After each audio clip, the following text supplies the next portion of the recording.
There we go. Audio? Hello, everybody. There we go. Welcome to Rep Hello, RPG. everybody. There we go. Welcome to Rep Hello. Oh, hold up. Oh no. There we. Oh, no. Jesus Christ.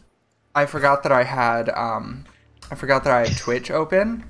And so, with the audio on, so that I could check the audio level earlier, and so then it was just looping that joyous "Hello, everybody." But I think that's probably fixed. Welcome to the stream. I'm a professional. My name is Matthew Fackler, and I have arrested the DM chair from Cody Stone for one more session. Let's see if I can make it through two more. If I can kill the players by then. But we are a tabletop RPG channel. We focus mostly on D&D 5e, do a little bit of everything. We do some Vampire the Masquerade, we do some video games, we do it all. So welcome to the channel. Tonight we are playing Domain of the Nameless God, a 5e adventure path written by Fool and Scholar Productions. You might have seen it on the Dark Dice Pod. But even if you have, stick around, because there may be some things that they miss, and we will get to.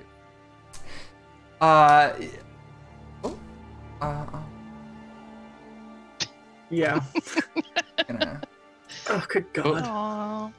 Aren't they cute when they're little? honestly, We good? We good. Okay. maybe? Yeah. No? No? No. Because Matthew doesn't know how to do this. Neither does I. Hold How on. to do this- how to do this as a mod. Let's see. Hold on. Frack. Oh, there we go. Found it. Okay. There we go. Aha! Bye. Found it. No, that's okay. No need to apologize. But yeah, we are gonna be playing Domain of the Nameless God today, and I cannot be more excited to scare the shit out of my players. Speaking of which, who are ya? What are you playing? I'm What's this Megan. word? And it's me. Yes. It's Megan. I'm playing, who am I? Oh, Stacia Harper. The, maybe Warforged fighter tonight. I don't know. My mic's being weird. I'm Cody Stone, and I am. I'm playing Caden Woodstrike. I am the human ranger. Thinks we should have gone home. Hi, I'm Nick. I'm playing the human warlock, Myrna Demetriou. There's nothing spooky about her. Hi, I'm Roya, playing Sham Dubert, the Spore Druid. Ready to get out of here, but sticking with the group. Hell yeah. And we're glad that you are. We are. And I am Silent. I am playing Quillen Nesrith, the wonderful Mommy Pally. Hell yeah. Yeah, so before we dive into everything, I believe we have a friend of the channel that Cody is going to get to black out and ramble about this time instead of me. That's right. So, Critical Dice. If you head on over to thecriticaldice.com, you can sign up for their very wonderful endless bag of dice. It is a monthly subscription box that comes in both regular and extra large sizes, XLs. And if you sign up for that and you use the promo code REPRPG, REPRPG, you get 50% off of your first month of that box. Now, I hear what you're saying, Cody. I've been there. I've looked at it. They do more than just subscription boxes. I say you are right, hypothetical person out there. They also do individual dice and shirts and pins and all sorts of really, really cool things, just like those things that Matthew has right there. And if you want to buy those a la carte, then you can click on the affiliate link that is probably in the chat somewhere, and that'll get you 20% off of your entire purchase, which is really good. Non-subscription purposes, 20% off the whole thing. First month subscription, 50% off. We got all the good percentages here. So, cool. And normal Cody's coming back in 3, 2. All right, what happened? What's going on? Is everybody good? I'm glad that it's not just me blacking out whenever whenever something happens like that. When you got to spiel, you got to spiel. You gotta spiel. Come on. Yeah. Are there any other announcements that we have, Cody, for the stream? I believe there's something fancy happening soon. That is correct. So for we can just go the rest of the week schedule. Yeah. We are dark tomorrow for Wednesday night. We are back with some Vampire the Masquerade on a Thursday. This Friday, I think we are doing some. I think we're just going to do some video gaming, maybe some more PvP stuff. But our very special event happening for the rest of October starts on Saturday. I will be running myself, Matthew, Meg, Nick, and a couple of other favorites from the PvP League, Tom and Andrew from Wicked Game and Easy Dispel. We are going to be playing a game of Die.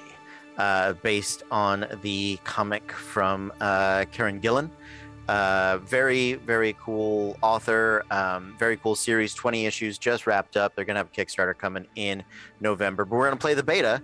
And it's good times. We are all players, and we all have personas, and the personas all have characters. So if you like Russian nesting dolls of RP, we got you covered.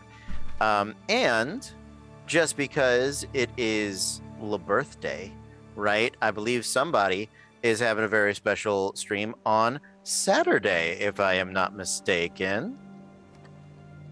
Yeah. You want to tell us about it? Where can people find you at?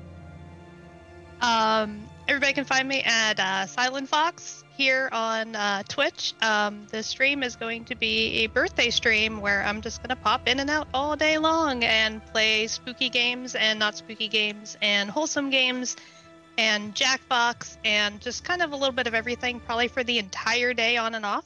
So if you want to get notifications when I go live, go ahead and look me up and go ahead and subscribe, so follow, so you can actually see when I come live. And the special thing is, if I can hit 50 followers on Saturday, I will actually play Phasmophobia with VR instead of just normally. So if you want to watch me get scared until I pee, that you can make it happen. Please do it. Make it happen. Make it happen. Hell yeah. Well, I think that's everything. Yeah. All right.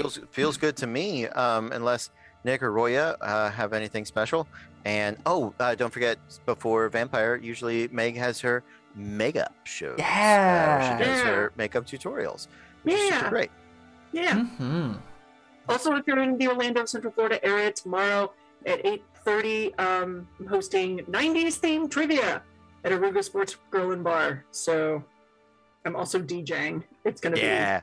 Twisted Trivia is a really good time. If you're in the Orlando area, definitely head over there and check it out. It's over by Full Sail on Cimarron. Free to play, totally fun. Yeah, good times. It's a good time. Anybody else have any announcements before we dive in? All right. Our game tonight is going to be a game of adventures and dragons and something about Lickdrocht. Wait a second. Wrong game. No. Shit, what's happening? No, but this game tonight, we are going to be following a group of adventurers who recently left the town of Ilmater's Hope, following the tracks of some missing children. All of the children of this small town had gone missing overnight, and there were very few tracks to be seen. And these 5, maybe not heroes, but people of interest, had offered to go track these children down into the nearby Dead Pines, a forest that is said to be haunted by some dark entity. Unfortunately, our adventurers found out all too quickly that this was not just a story, that this was, in fact, a very real threat. They witnessed it. They witnessed this dark entity emerge from a merchant and slay 2 of that merchant's traveling companions, all before they could do anything. All while finding these vaguely ritualistic killings of animals along their way. Tonight, these 5 adventurers have been continuing through the forest, and just at the edge of their vision, they can see the flickering of firelight in what might seem like an encampment of some kind. Before we dive in, last week, as I said, you all found you all witnessed this entity, and I believe that there had been some indications of who it was, and the fact that this was who the youths call the Silent One. If I could get everybody, because I don't believe I did this last week, if I can get everybody to make a history check for me, real quick, just to see what you know about the Silent One. Hey, I actually rolled above a 10 this week. Okay, We're starting out good. Congrats, Okay. I got a nat 1. Ooh, fun. No, I got an 18. So. 17. All right, so all right, so Caden and oh my god, I'm a terrible DM. And Quilwyn, I know these. You both know that legends speak of the Silent One as an ancient monster who preys on those that enter the dead pines at night. You all also know that it is said, and especially Quilwyn, you would know this because you've worked closely with, or like you've been near the children of the town, that the Silent One is said to delight in the sorrow of children. And you both, now that you think more on it, you both know that the Silent One is also said to be the guardian and gatekeeper of the resting place where the nameless god slumbers. That is what you have learned with that. If you would like, you can also make a history check on the nameless god. Yeah, let's give that a try. Yep. I'll yeah. I will share with them the news of the nameless god in case anybody else in the group wants to attempt to join in the nameless god. I shouldn't have said anything. Because now I rolled a 1. Oh no. Was real good on the nameless one, not good on the Yeah, on the Silent One, but not the nameless god. All right. 15? Perfect. 3. 19. Okay. There we go. All right. Just doing push-ups. So Myrna and Sham, you both know that the nameless god is a being which predates the oldest gods of men, elves, and even dragons. It is said that it will one day awaken from its slumber and bring about the Age of Ruin. Some writings, Myrna, you know this, some writings suggest that a herald, possibly from the Underdark, although it's not entirely the writings on that, some of the writings say some place like the Underdark, others say the Nine Hells, others say it just, you get the, like, it's very similar vibes wherever that writing comes from, that that there will be a herald from one of those lands, and that they will be the one to awaken the nameless god. Well, I share what I learned, or what I remember I did with everybody. All right. Yeah, I'll also share about the Herald. I'm not secretive. You know, that Like, just- I'll do it. I was like, same. oh, sorry. That was Yeah. yeah. So,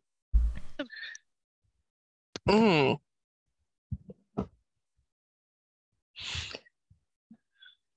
I wasn't aware of. I was aware that the stories talked about children and suffering, but I had no idea about.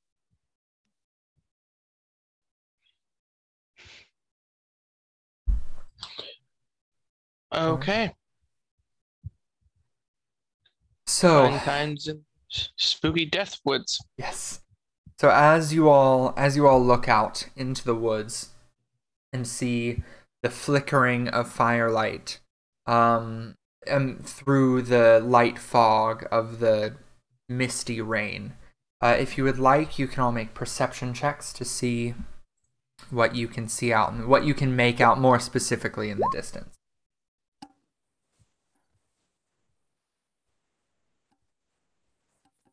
18. Okay. 13. My best skill continues to be my worst roll, just all the time. Awesome. Got a 3. Oh, good. Good. And Quilwyn? That is a healthy 15. Okay, perfect. So, let's see. So, Sham, you can see 4 figures warming themselves by the glow of the fire. And everyone else except for Myrna can see that, as well as you can tell that one of those figures, who's turned away slightly, is bound and hooded. Bound They're front they're bound behind. and hooded, like they have a sack over their head, or Yes. like they have their hoodie up. They have a sack over their head. They are propped up against a rock. What would you like to do?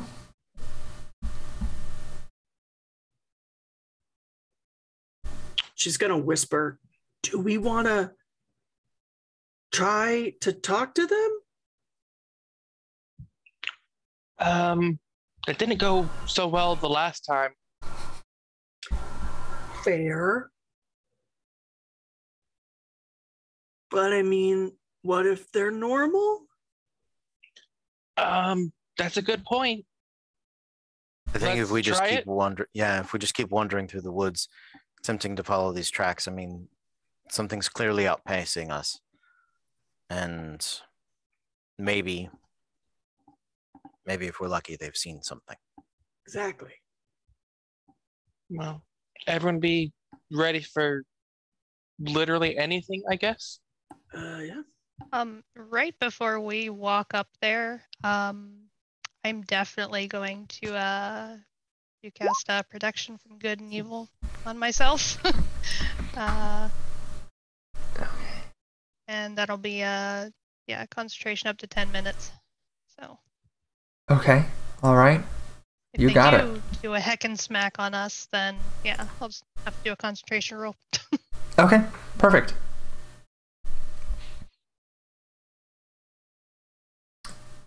Heading on up there. Yeah. I'm gonna unsling the bow, but I'm not gonna like knock an arrow. I'm not gonna try to be like aggressive about it. But just in case, I want the bow around. Okay. I'm gonna bow casually, right? I'm gonna bow casual.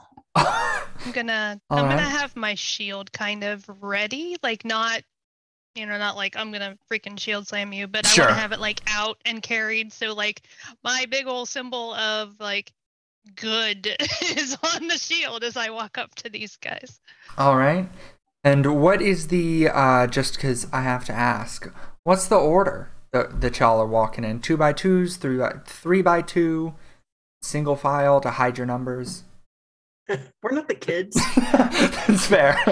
Or are we? Dun, dun, Can I do a dun. perception check? Are we the kids?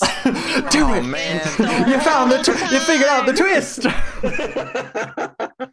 the children were the adventure you had along the way. Wait, I what? mean, we were once children, I hope. You don't know. Ooh, question- maybe that's question my is- weird spooky secret. Who of us are 2 kids and who of us are 3 kids in a trench coat? Dun, dun, That is a dun. good question. I am I resemble that. I'm 3 sin- kids in a plate armor. apologies No. for cutting you off there. I will sort of I'm going to take a quick look around our group, and I know Myrna and Sham are at least vaguely shopkeeps, like they might have charisma. And I'm going to kind of toss a coin in my head. I'm going to push Myrna slightly further towards the front. So maybe it's I know I forgot Meg's character's name. I'm so sorry. Seisha.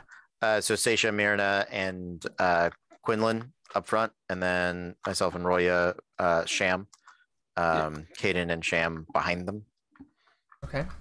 Yeah, I mean we're not in a dungeon. We don't have to single No. file. Absolutely. And it's yeah.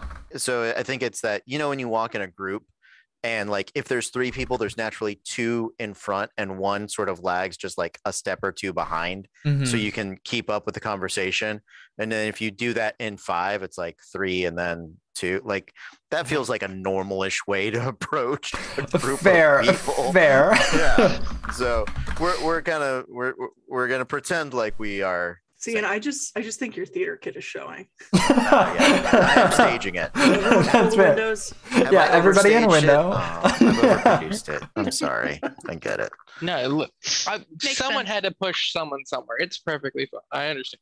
All right. So as the 3 of you, Stacia, Myrna, and Quilwyn, you all take the lead, if you will, and you walk forward. You are now about 100 feet away, 90 feet away, 80, and then as you get to 60 feet, Stacia, Myrna, and Quilwyn, if I could all get you to roll me a percentile die.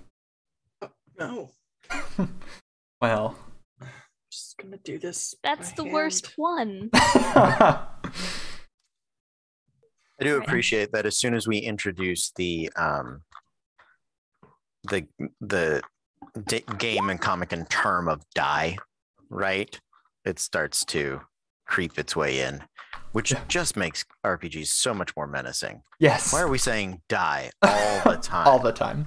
6 die 8. No, 6 don't die 8. No. 98. Okay. Ooh. 65. Almost the sex number. Almost the sex number. The foreplay number. 43? All right. I can't make that sexy. Well, it's almost the answer to life. Unfortunately, it was not quite the answer to life in everything ever. And Quilwyn and everyone around her, the sounds of metal and bone shattering enter your ears, immediately followed by an ear-splitting scream, which all break the melodic rhythm of falling rain. It takes you, Quilwyn, a moment to realize that the scream came from your own mouth before a shooting pain temporarily blinds you. Your leg ceases to function and you look down, as do the 2 people next to you, and you see a set of bloodied steel jaws dug deep into your legs.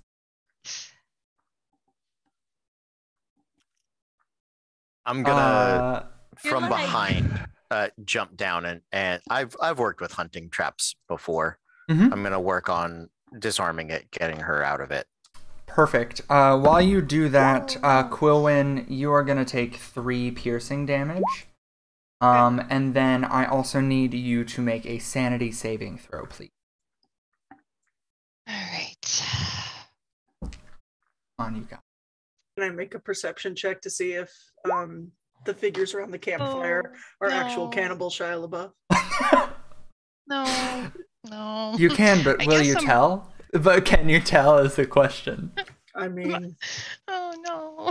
So, Oh, baby, no. So what did you roll? 8. All right. As you look down, your vision seems to lengthen almost, and it's almost as if you're seeing yourself from over top of your shoulder as you look down and begin to disassociate, because you've never felt that type of pain before, and you can't quite register that it's real. You will take 20 stress damage, and you are going to be stunned for 2 rounds as you go into shock. And then, Cody, you were going to try and disarm the trap?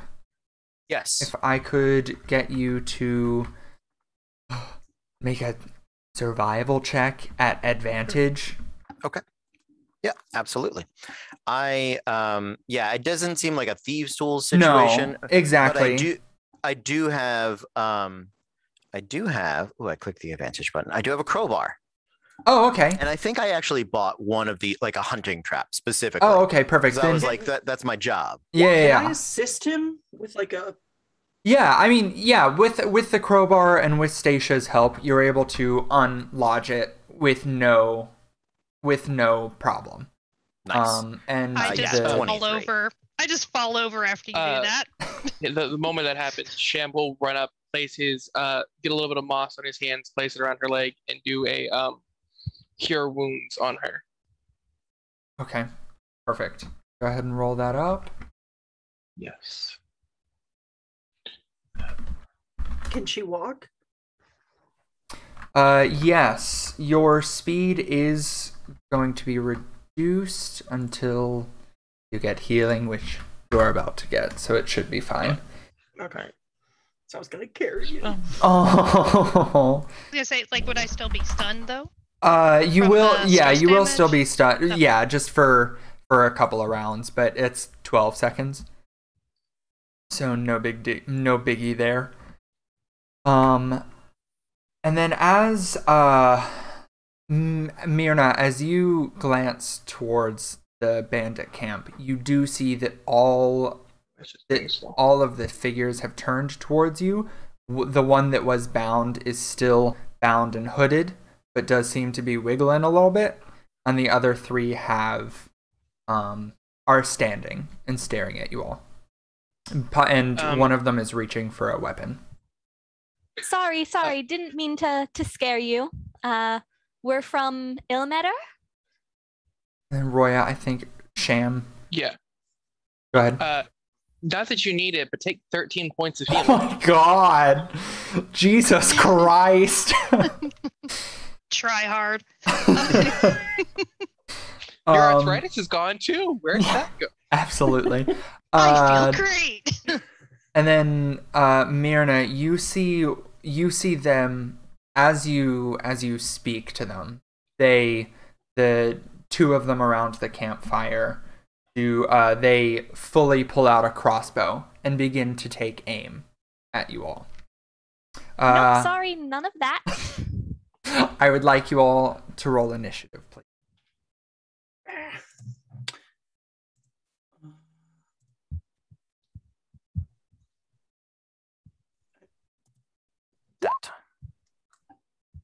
How do you roll initiative? Crap. You just click on your dex. Yeah, you won't be able to roll an initiative since we don't have tokens. Oh, yeah, I apologize. Okay. Sorry. I No, that's Saving fine. throw, but rolled that's the with same. advantage, so I'm going to re-roll. We'll Okay. just take that one. It got better. 20. Okay. Hold on one second. I should have had this set up, but I did not. So it's Myrna, Caden. Sorry, what did everybody roll? I'm at Myrna's the top with a yeah. 22. Okay. Cody got a 20. Next with a 20. Okay. Roya, what did you roll? An 8. Megan? 3. Silent? 17. 17. Okay, and then let me just real quick.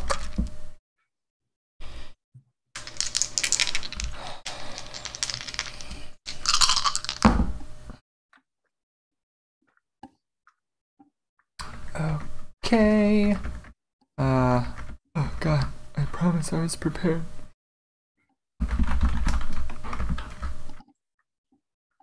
That's a thing out +1, so 15. As that number.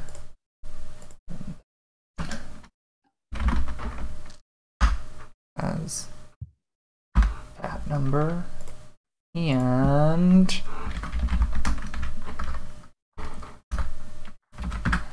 that number. Sort. Man, Donjon Initiative Tracker is where it's at. All right. As you see them begin to raise their crossbow, you do have the upper hand, Myrna, and you are the first in initiative. So she'll say, "Nope, none of that."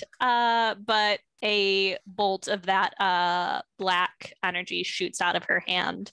Okay. And I will shoot one of the 4 with an Eldritch Blast. Okay. 2 of them do have. Oh, I apologize. I said crossbows. They have fucking swords. They have scimitars. I'm an idiot.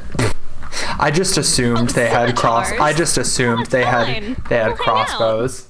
A scimitar and a crossbow actually, I think, has the same attack and damage. It does. They're both Jackson D6s. Oh no, a light crossbow is a D8.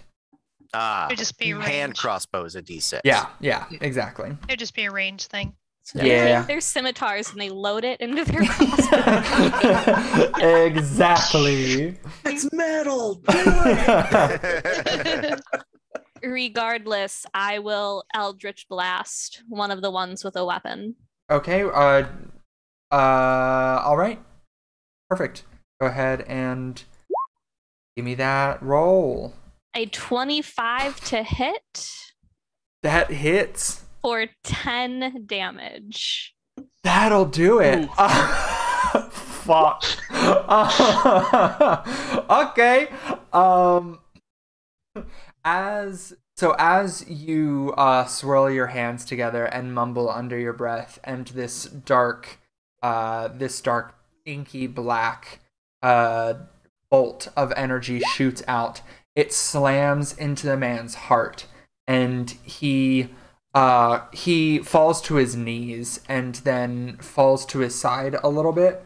And as he does so, you see his jaw start to twitch a little bit as a shriveled yellow pustule of flesh crawls forth from his mouth, pulling itself forward on short clawed appendages. The fleshy thing increases in size as it escapes the man's ruined remains, while droplets of blood ooze down its countless folds. Folds? Yes, folds. Don't like that. Yeah. Like the proto version of whatever we fought earlier. Oh, true. And I will put folds such a disturbing descriptor. Oh, God. Because they're dripping. It's also a step away from Flesh Pocket. It really is. It really is. And I had not realized just how little of a step it was until you just said that. Sorry. No, you're good. Nick, did you have anything else for your turn? I'm going to move to put Stasia between myself and the rest of these armed fellows. Okay. No bonus action. Perfect. Then after Myrna is done, it is Caden's turn. All right. Is Quillwyn, yep. Mm-hmm. Is her leg free? It is, yes. It is entirely free. She is still not moving, but that's because that's fine. from shock, but she is free. Yeah, but it's not like if I let go of this trap, it's just gonna like re-bite. No, her. you've checking on. you've wrenched it open enough to where it's staying there unless it gets triggered again. Awesome. I am going to grab my crossbow. Okay. And I am going to pop up, and I'm gonna try to, what is this? I'm gonna cast Oh, that's not. That was you chancing. Okay, I don't know how to do that. That's fine. I'm going to cast Hunter's Mark. Okay. On the fleshy fold thing. Okay. That is. Okay. Is it different than the person that got Eldritch Blast, or are we considering them one thing? No, I'm gonna stick with the fleshy fold thing in case it runs away. Yeah, it is. It is different. The man that got shot with the black bolt of energy is dead as fuck. Okay, great. So, dead as fuck. So I stand up, grabbing the bow, lock eyes on FFT, and wherever you go, whatever you do, I will find you. As I sort of cast the incantation under my breath, knock an arrow and let fly. Okay. That is a natural 1 for a 9. So as you as you pull back on your bow, you let loose, this thing before you is something that you have never seen before, and even as you focus your magic on it, there's something that just unsettles you just enough to where at the last second you twitch slightly and the arrow goes wide. But nothing terrible happens to you yet. Thank the maker. I draw and I do the Exactly, yes. All right, do you have any movement? I know I'm out of actions. Yes. Is there a tree nearby? Yeah, absolutely. I will take cover behind said tree. Okay. Perfect. Did you want to move closer to the camp or further away from the camp? Or did you want to try and, if possible, perpendicular? If I can stay lateral and or circle, I would prefer circle. Go ahead and make me a perception check on your way then. Cool. All right. Perception.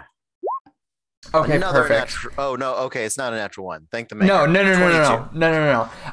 You do notice 2 additional bear traps along the way, and you are able to navigate away from them and call out to your party to indicate their location. Bear trap! Bear trap! Here! Bear trap here! Perfect. And then it is Quillwin's turn. So I'm not still stunned, or am I still stunned? You are stunned for this turn, and then you're done. Then you're done being stunned. I forgot. I apologize for getting your hopes up. And then as you continue to just sort of like 1,000-yard stare out, the pustule begins to move closer, and it is able to move. Oh, geez. It is going. Unfortunately, though, it cannot get all the way to you with one movement, so it will move 40 feet towards you all. And then, actually, you know what? Fuck it. It dashes. It dashes towards Myrna because she has made some aggressive action. I'm in front of her. Oh, I apologize. I thought that Myrna had put herself in front. Yeah, girl, I know, that's why I was a little confused, but I was like, all right, I'll take it. Myrna was like, the gift? I'm going to hit you, then I'm going to hide. Yeah. I killed one, okay? It's your turn. She's doing the sound of music. Pew, pew. Yes, exactly. But it will dash up to Stacia, and it seems to like start to want to climb you as it gets up close to you. I get that. And then that one is done, and then the other one of the other people by the campfire will with his scimitar out, he will begin yelling back towards the camp as he starts running towards you as well. And he has a normal movement speed, so he will also dash. And he will try and get towards Stacia as well, just because she's up front. What does he yell? He is yelling in, let's see if that's a thing that is even written. No, it is not. He is yelling in Infernal. Okay. And he is, so Myrna, you understand, and he's going to yell out, there are enemies at the edge of the camp. Keep an eye on the one by the fire, but help us out. And then he will take off towards Stacia with his scimitar ready. Yeah, well, to you too, buddy. Perfect. And then the last one by the campfire will, he does have a crossbow. I knew that there was a crossbow in there. And he will pop a shot towards at Stacia, actually. So he will, yeah, because it's an 80-foot range. So that is going to be an 11 to hit. No! He misses. And then as a bonus action, he will reload his crossbow. And then it is Sham's turn. Quillen is still on the ground, yes? Yes. Okay, so Sham is going to stand next to her just so nothing comes at her. Okay. And then his favorite cantrip, he's going to produce flame and throw it at the weird flesh fat monster. Hopefully. Okay. 13 to hit.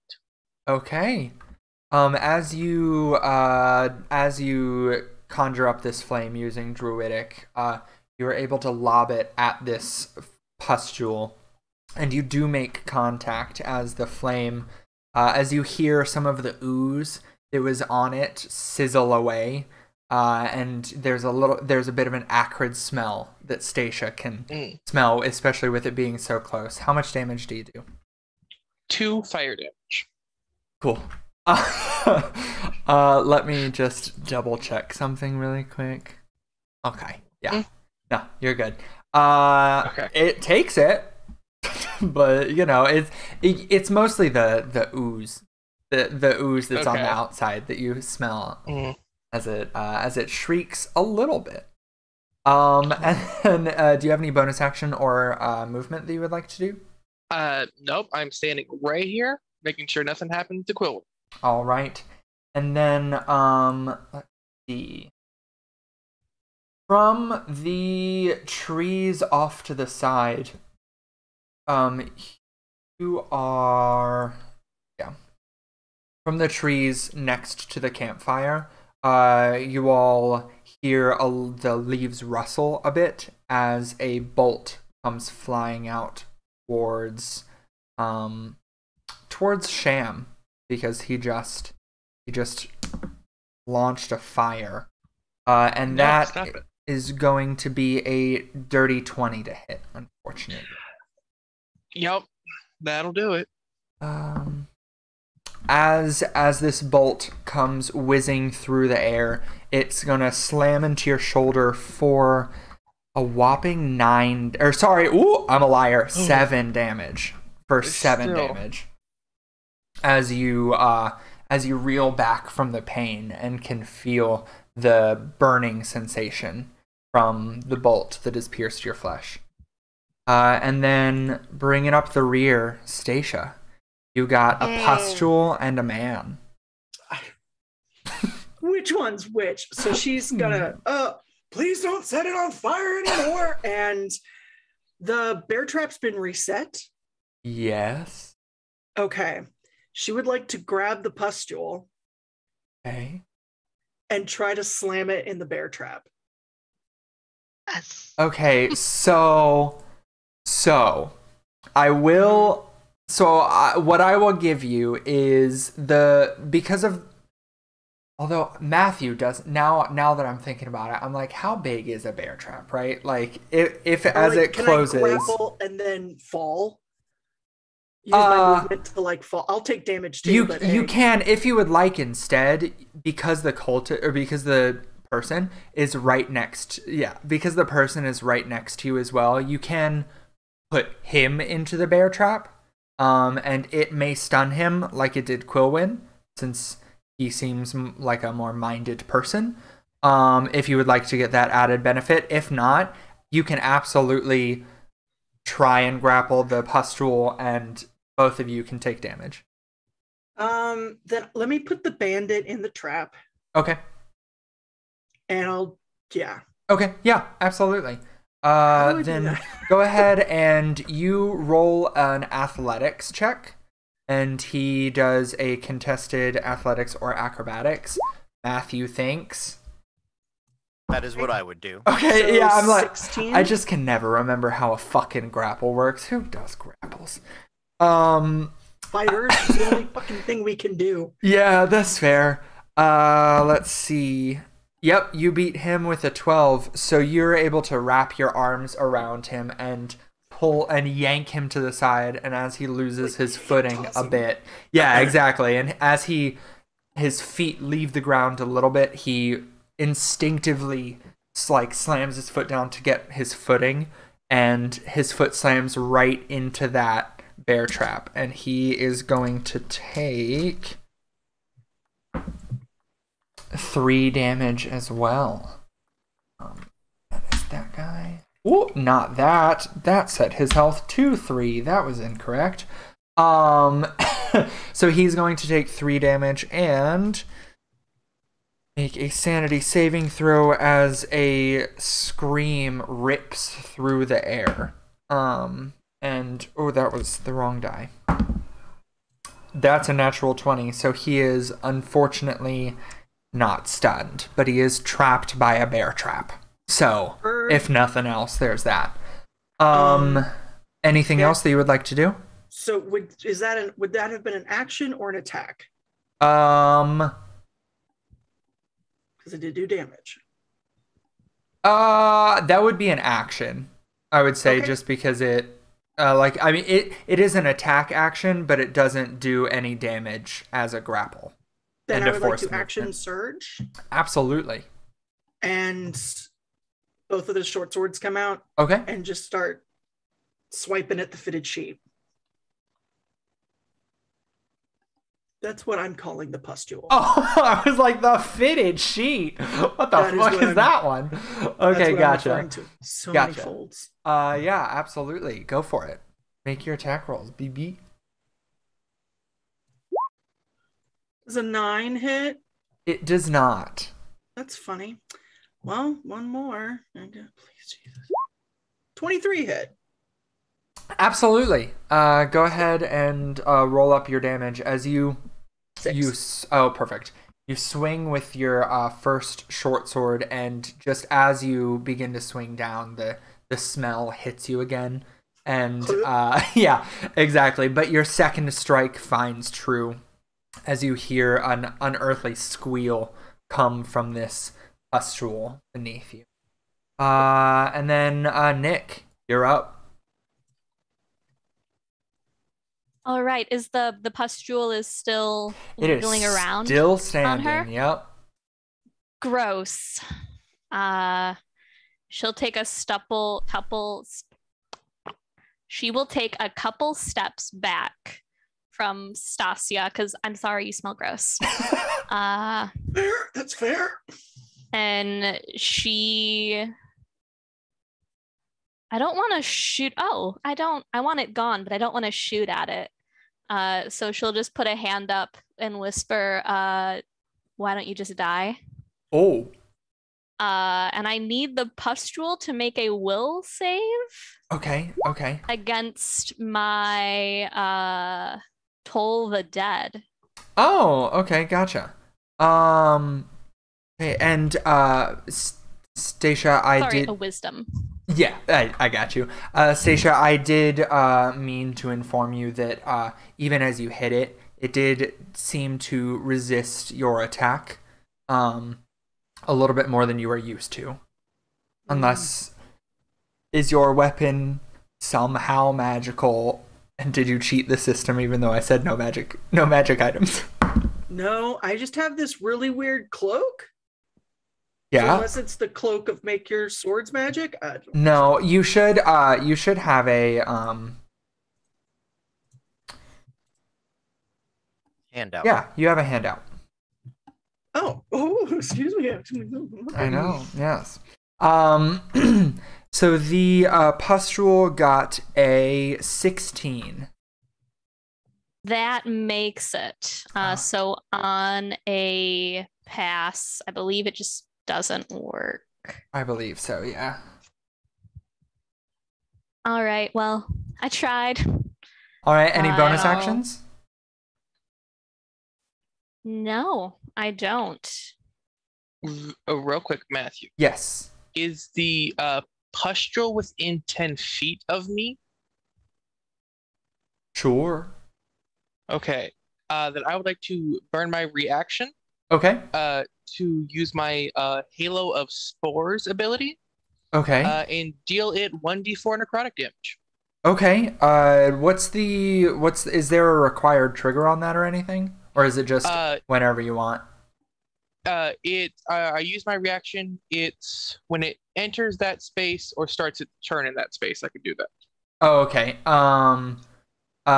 Then if you want to, whenever it's its turn, you can do that. Because just in case it dies between now and then, I don't want to waste your reaction. I appreciate it. Okay, Yep. we'll do that. All right. Cody, you're up. All right. Poke out from behind the tree, and the FFT has my hunter's mark on it. Yes, it does. Correct. Great. So we're gonna follow up with that. Okay. So here we go. 26 to hit. That will definitely hit it. Yes. Awesome. And has it been damaged before? Yes, it has.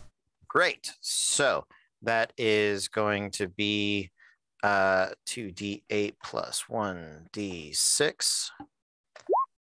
13 plus 4, 17 points of damage. Dang. And is any of that, how much of that is non-magic versus magic? So let's see, 7 plus 4, 11 is non-magical, so that'll reduce to 5 or 6, depending on you. Yep. Okay. And then the full 6 of Hunter's Mark is, I would think, magic. Yes. All right. It is looking really fucking rough, but it is still wriggling around as you send out your arrow. Some green magics encircle the arrow as it launches and shoots and skewers into the pustule that is right in front of Stacia. And she barely misses getting misted by a pustule. Anything else? I believe that I look at the people that are running, or that so we've had.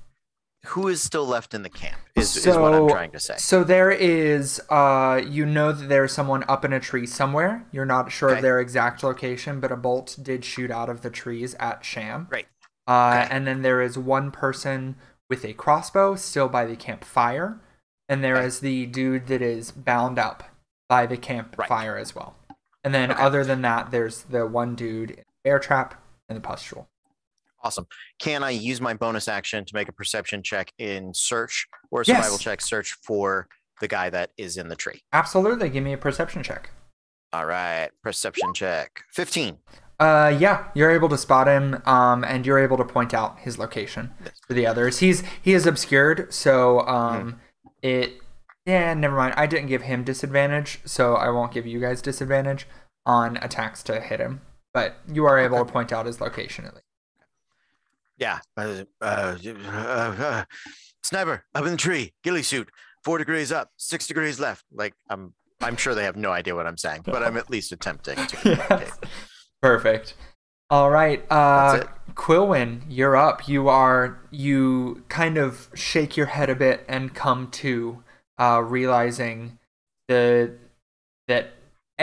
you've been healed, and so your leg is no longer in pain. And just mentally, you were shaken a bit, and then you are able to, as your vision clears, you're able to see the battle scene around you.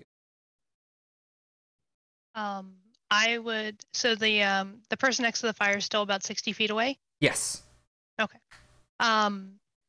What I would like to do is actually, when I see this pustule thing near stage, like I want to move up and I want to do a heckin' hit with my Morning Star on it because You got it. that thing is an abomination. Very fair. That's a 12 though. A 12 hits it. Meets it, beats it. So you're able to use half of your movement to stand up and then use 5 feet to get over towards it. And then you slam down with your Morning Star. How much damage? 12 piercing. As you a Morning Star does piercing damage? Oh, I guess, yeah. As got you, the little spikes yeah, on the it. little spikes on it. I just think of it as bludgeoning, even though it is piercing. As Why you, not both? Why not both? As you slam down your Morning Star, you are able to hear a bit of a squelch and a squeal as the thing squishes underneath. Very hefty force that came at your end of the star. And Gross. anything It's like else that you really would like? crappy, like test your strength thing, like where instead of a ding, there's a squelch. Yeah, great. Yeah, Um, exactly. I want to use the last 10 feet of my movement to Okay. start moving towards the dude by the campfire. Absolutely. With the pustule dead, it is the dude in the bear trap. So he is still screaming, but not stunned. Because he's seen some shit. He did start within 10 feet of The you? 10 feet. Yes, Yep. perfect. So yeah, So go we're ahead. going to not waste that. That is going to be 4 points of necrotic damage. Is there a saving throw or anything? Nope. Dang, Just nice. 4 free points. All Yep. right, you got it. Oh no, I'm sorry. Ooh. I lied. It is a Constitution saving throw. Okay, you got it. Let's see. So that is Always going read your to spells. be... Well, yeah. I feel like if he's screaming, he would inhale quite a bit more. Just aim down That that way. Gross. Yeah, I mean, he got a 6, so Okay, yeah, no, that's he does. Yeah, as he's sort of screaming in pain, he also begins to cough and choke as these spores how does Sham emit them? Like, what does that look like? so that they're constantly around him. It's just when he has them act, they concentrate into bundles and go into places they're not meant to go into. So they sort of just coalesce around him and do their business. Gross. Yeah. The horrors were the adventurers we met along the way. Yeah, pretty much. Yeah, as these spores enter his mouth while he's screaming and he begins coughing, he coughs up a bit of blood as his lips and tongue all start to blister in pain. And he is within 5 feet of you, Stacia, because you moved him and then attacked. Mhm. So he is going to try and swing at you with his scimitar. I hope he does. I really hope he does. So I just found out what that As cape as he swings out at you, you're able to dodge out of the way just at the last second, and the scimitar just grazes past you. does. She ducks because she's vomiting from the pustule. Exactly, yes. And then it is going to be the bandit by the fire with the crossbow. He last shot at... Ooh. Sham, I think, for That was he was the no, one Sham that was was in in the oh, trees. that was the one up top. Sorry. He is, you know what, Quilwyn, you began running towards him. So he's going to I'm hella aggressive. yeah, he's going to go ahead and shoot a crossbow at you. Let's see. That is going to be, oh god, of course that's going to be a miss. That's a 13. Yeah. All right, yeah, as Yeah. he shoots off his crossbow bolt, and it just, you're able to, as you're running, slam it away with your shield, badass style, and keep on going towards him. And he frantically reloads, and then his turn is over. And then Sham, you're up. Oh, Okay. never mind. Sham, you're up. Yep. Okay. So we've got just this guy right in front of me, right? Yeah, he's about because you were in the back a little bit. He's 10-ish feet away. Gotcha. So I'm going to pull out my club. Okay. I'm going to cast my cantrip as a bonus action, Shillelagh, and then I'm going to attempt to pound his brains in. Absolutely, We'll see yeah. how that works. As you pull out your club and begin saying your enchantment in Druidic,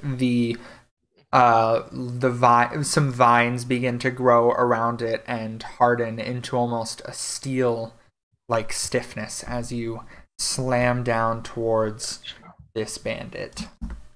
Gotcha. How to do? So Yeah, you might have to manually roll that one unless you manually entered it. No, I'm doing commands wrong. You got this. I believe in you. Okay. We're just gonna dice it, and I'll figure out how to do that in a second. Absolutely.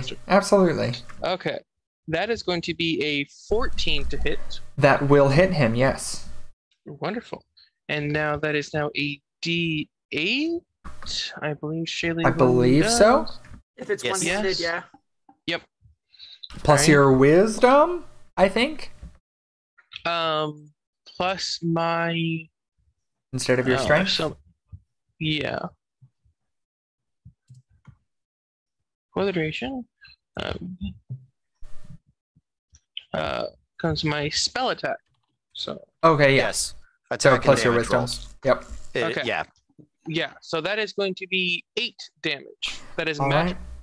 Perfect.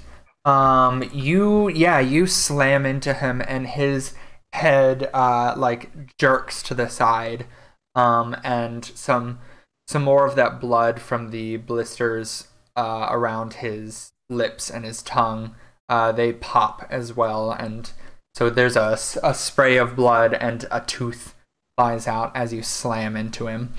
Lovely. Any other movement? You're not within 5 feet of him, but Nope, we're gonna stay right there. you Keep got the it. attention on me. And then after that is the bandit in the trees. He is going to also take a pot shot at Quilwyn, since you are approaching the campfire. That is going to be, I think that's still a miss. That is going to be a 15? Doesn't hit me. All right. Yep, gotcha. My armor class is a little disgusting. I had a feeling. Listen, you're a paladin. That's part of your jam. You don't see where it came from until the last second as you hear it whistling towards you, and you're able to just step out of the way this time as the bolt goes flying past your head as you continue on your way. And then he bonus action reloads, and then Stacia, you're up. How's the guy in the bear trap looking? Real fucking rough. Cool. She's gonna call out, Quilwyn, we need one of them alive, but it ain't gonna be this one. And then she's just gonna start poking at him. Okay, you got it. And I'll yell back, it's not going to be the one I'm going towards either. Keep him alive, Quilwyn. That is what I'm asking, please. What doesn't matter. There's one in the trees. Thanks for being a team player, Mom. Okay, since I can't kill this guy. Okay. You can. No, she would. No, definitely. I can't hit him. I roll Yeah. for Oh no! Oh no! I don't need your permission. You'll not let me. So she misses with her sword and just she's gonna get in front of him, hold his head, and start moving some of the blood away and the blisters and realizes this is totally not the one to try this on, but she doesn't have much else that she can do. She's going to go into like injured kid teacher mode. Okay. Hey, buddy. Really sorry about that. You kind of took us by surprise. What are you doing out here, friend? What's going on? He just spits blood and spittle into your face, and then curses you in Infernal. In Goblin. Okay. She's gonna say, "Yeah, well, I would have fucking failed you," and then she'll headbutt him. Okay. Sure. Go for it. This. What is that? Just a yeah, you can make athletics? you That's have an unarmed attack. Yeah, it would be an unarmed attack because you have your second short sword, right? Or did you roll both of them? No, I just rolled the one. Oh, okay. All right, then I will no, but him you can with my sword. He is close enough to death that literally if you blow this man over, he will die. Yeah, so just think. headbutt him. Let's see if I can. Does a 14 hit? Yes, it does. Thank God. And as you headbutt this man, he is he's gonna also fall to the ground, and his jaw, because that's the only thing that there was no penetrative wound on him. His jaw is going to twitch again as another shriveled yellow pustule of flesh crawls forth from his wound. And since you all are closer, I need all of you to make a DC. Not going to tell you the DC. No. Sanity saving throw, please. You'd like that. Caden, you're fine, and Quilwyn, you are running away, so you do not see it. So you are fine. There At you 20, go. baby! Okay. Yeah, 11. Dirty 20. Okay. Damn. Stacia and Myrna, you saw this coming. The other dude, this is of no surprise to you after having witnessed the past one, but Sham, this is still an unnatural abomination. And you are going to take 15 stress damage, and you are frightened of the pustule for 4 rounds.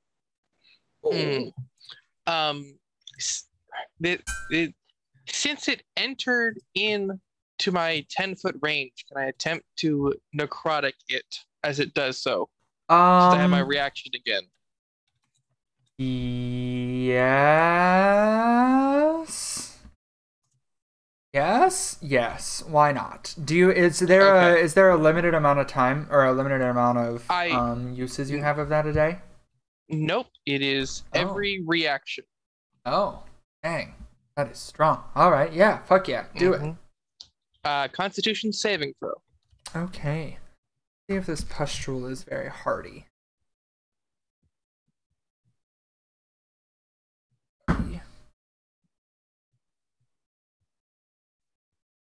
A 15? I think that might need to be my 14 is the DC, so it saves. It does not take necrotic. All right, got it. All right, Stacia. Anything else? No, but she's just gonna wait for this. Okay. And then as your turn ends, Myrna, you're up. That was gross. You guys have it. Myrna is gonna follow Quilwyn towards the camp. Okay. Also, I know you guys were shouting, but the one in the hood they don't like, so I think he's the one we should keep alive. As she's like jogging, light jog, a gentle jog, over into the camp. He's in a hood. What could he possibly know? Never mind. It's fine. So I'm closer now, probably like 30 feet away from the crossbow person in the camp. Absolutely. No clue how close I am to our hooded stranger. The hooded stranger is about 10 feet behind him. So you're about 40 feet away from him, but he's still seated, tied up, hooded. All right. Just how I like my Eldritch Blasters. I will shoot the crossbow man. All right, go ahead. A 16 to shoot the crossbow man. That'll do it. An 11 damage to the crossbow man. Yeah, as you unleash this blackened bolt, and it slams into his chest, and he falls to the ground. And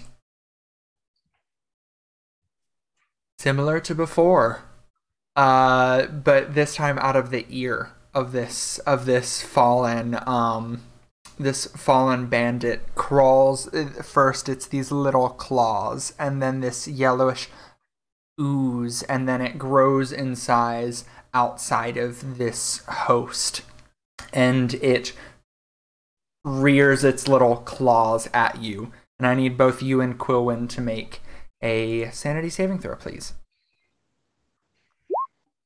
Because you didn't take the safe search off when you looked up ear cleaning videos. Oh. I did a natural 1. Oh no! Oh no. I don't like it here. What'd you get? Oh. I got an 8 again. Always get 8s for your sanity no. saving throws. Both of that's you. like your sanity. Your sanity's like it's until we get 8 away. That's it. Exactly. Both of you are going to take 15 stress damage, and you are frightened of the pustule for 2 rounds. Do you have any bonus actions, Myrna? As a bonus action, I will look at the pustule and tell it in Infernal, just stay over there. Don't get any closer. I do not. No, thank you. Okay. No, thank you. It just clicks Good its day. claws a little bit, and that's it. Excellent. Caden, you're up. Okay. Caden has been keeping an eye on the guy in the tree. Yes. Does it look like do I think he's gonna run away and get more people, or do I think he's gonna stay there and try to shoot people? Oh, he's gonna stay there and try and shoot you guys. Awesome. I will move my hunter's mark to tree man, Okay. and I shall shoot her. Shoot her. All right, here's the shooting. 18. Yeah, that'll hit him. Awesome. He is undamaged, however. Correct. So that is just the 1d8 plus 1d6 plus 4. Jesus. 16 points of damage. Yeah, you see, and really Nick and Myrna and Quilwyn, you all see this as well. You see a body fall out of the tree and slam into the ground. An arrow lodged into his neck, and his leg broken from the impact. And you watch as the arrow wiggles and pops out as claws, and a yellow pustule ooze being crawls out from that one again. I apologize to the 2 of you that are close by, but I need you to make another sanity saving throw. If I get an 8 again, I'm winning. Who's close by it? I thought it was me and Okay. Sham. No, Myrna and Quilwyn, because it's one It's one further of the along. ones in the camp. Natural I thought 20, he was buddy. okay. Oh, okay, You know natural what? 20, I got nice. a nat 22. Nice! Yeah. You're both fine. Look at You him. know, you have seen this shit now Immersion therapy. 3 times. So this is just old hat for you guys. You do feel a bit of like the back of your jaw tightness. Kind of feel whenever you think that you might be getting sick.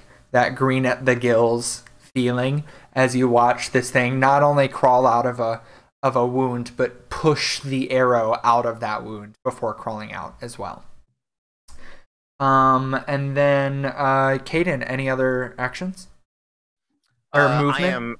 I am out of actions. I've got a cool tree spot here. I'm gonna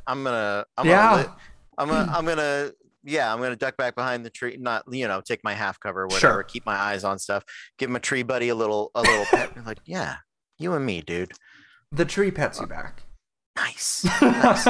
Get that bear. Wait, what? Oh no! All right. After Caden, it is Quilwyn. You've got a pustule about you had made your way what, 20 feet, something like that? I covered it. You have 40 feet between you and the closest pustule. Thanks, I hate it. Let's see. What I'm gonna do is I'm gonna.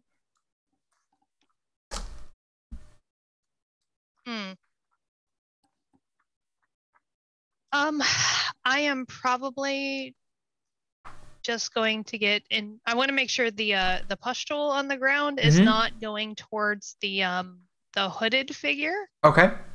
Like that's the bound figure Yeah, that's yeah. still in the camp. So I basically want to make my way to where I can like intercept, like, make my way towards interception. Yeah, absolutely. And since I really can't do anything else this turn, I want to take a dash as an action. Okay, yeah. And do double speed just to make sure that I'm defending the person that's bound. Yeah, absolutely. Do you want to get within 5 feet, but in between of the pustule, or do you want to be right next to the bound and hooded figure? I just want to get in between the hooded figure and the pustule. Absolutely. So whatever gets me in range to be able to hit the, if Perfect. I have to swing around or something. Then you can run sort of right around it and still be within 5 feet of it, in between the pustule and the hooded figure. But if I'm frightened from it, I can't run towards it, can I? Correct. Let me hold on, because there are a couple of different frightens. No. In 5e. Yeah. If it's the regular frightened condition, you have disadvantage on attacks while and you can see it. And ability checks. Oh, yeah. but also the creature can't willingly move closer to the source of its fear. Yeah. Yeah. But it is not the one where you have to run away. So you're safe from that. But right. Well, I mean, my mindset is still going to be that okay, I'm going to run towards the hooded figure. Like that's going to be my new mindset, is run towards the hooded figure to get closer to them. Okay, in case I need to protect them. Yeah, so you can kind of run like. Can I run around it? Like. Yeah, exactly. No, you're good, gonna. we're good. You stay right there. Yeah, you're gonna kind of keep that You same there. amount of distance between you and the pustule, but you are now closer to the hooded figure, but you are not within melee range of the pustule, unfortunately. Yeah. And basically, I'm just going to kind of. If you wanted to, you could try and get towards the second pustule, because that one you are not afraid of.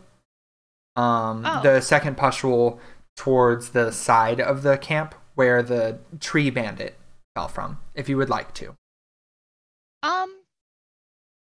Sure. Let's do that. Yeah, absolutely. With a dash action, you're easily able to get into melee with it. Just to kind of ensure that it can be near you instead of near somebody else that you would prefer to protect. Good. All right, and then it is the pustule next to Stacia. It is that one's turn. So, let's see. Okay. Okay. Yeah, it will. It sort of crawl after it has crawled free from the mouth of this bandit on the ground. It's going to skitter towards you and use its claws to slash at your leg. And that is a 7 to hit. Nope. Does it stay within Oh wait, I don't have a reaction. Doesn't matter. Never Correct, not yet. And then it also, you can feel this, like even though it failed to make contact with your leg, as it leans itself up towards you, you can feel this pressure inside your head. I need you to make an intelligence saving throw, please. Who makes those? Ooh, not me. 7. All right. Let's see. I apologize for this in advance. Just don't make me shit myself. It's fine. Or do. So, you know what? It's your game. You are going to take... Do it. Let me double check. I Do it. don't want to be that mean. Do it. We've got backups. Yeah, you take 17 psychic damage. And what is your intelligence score? That's a 10.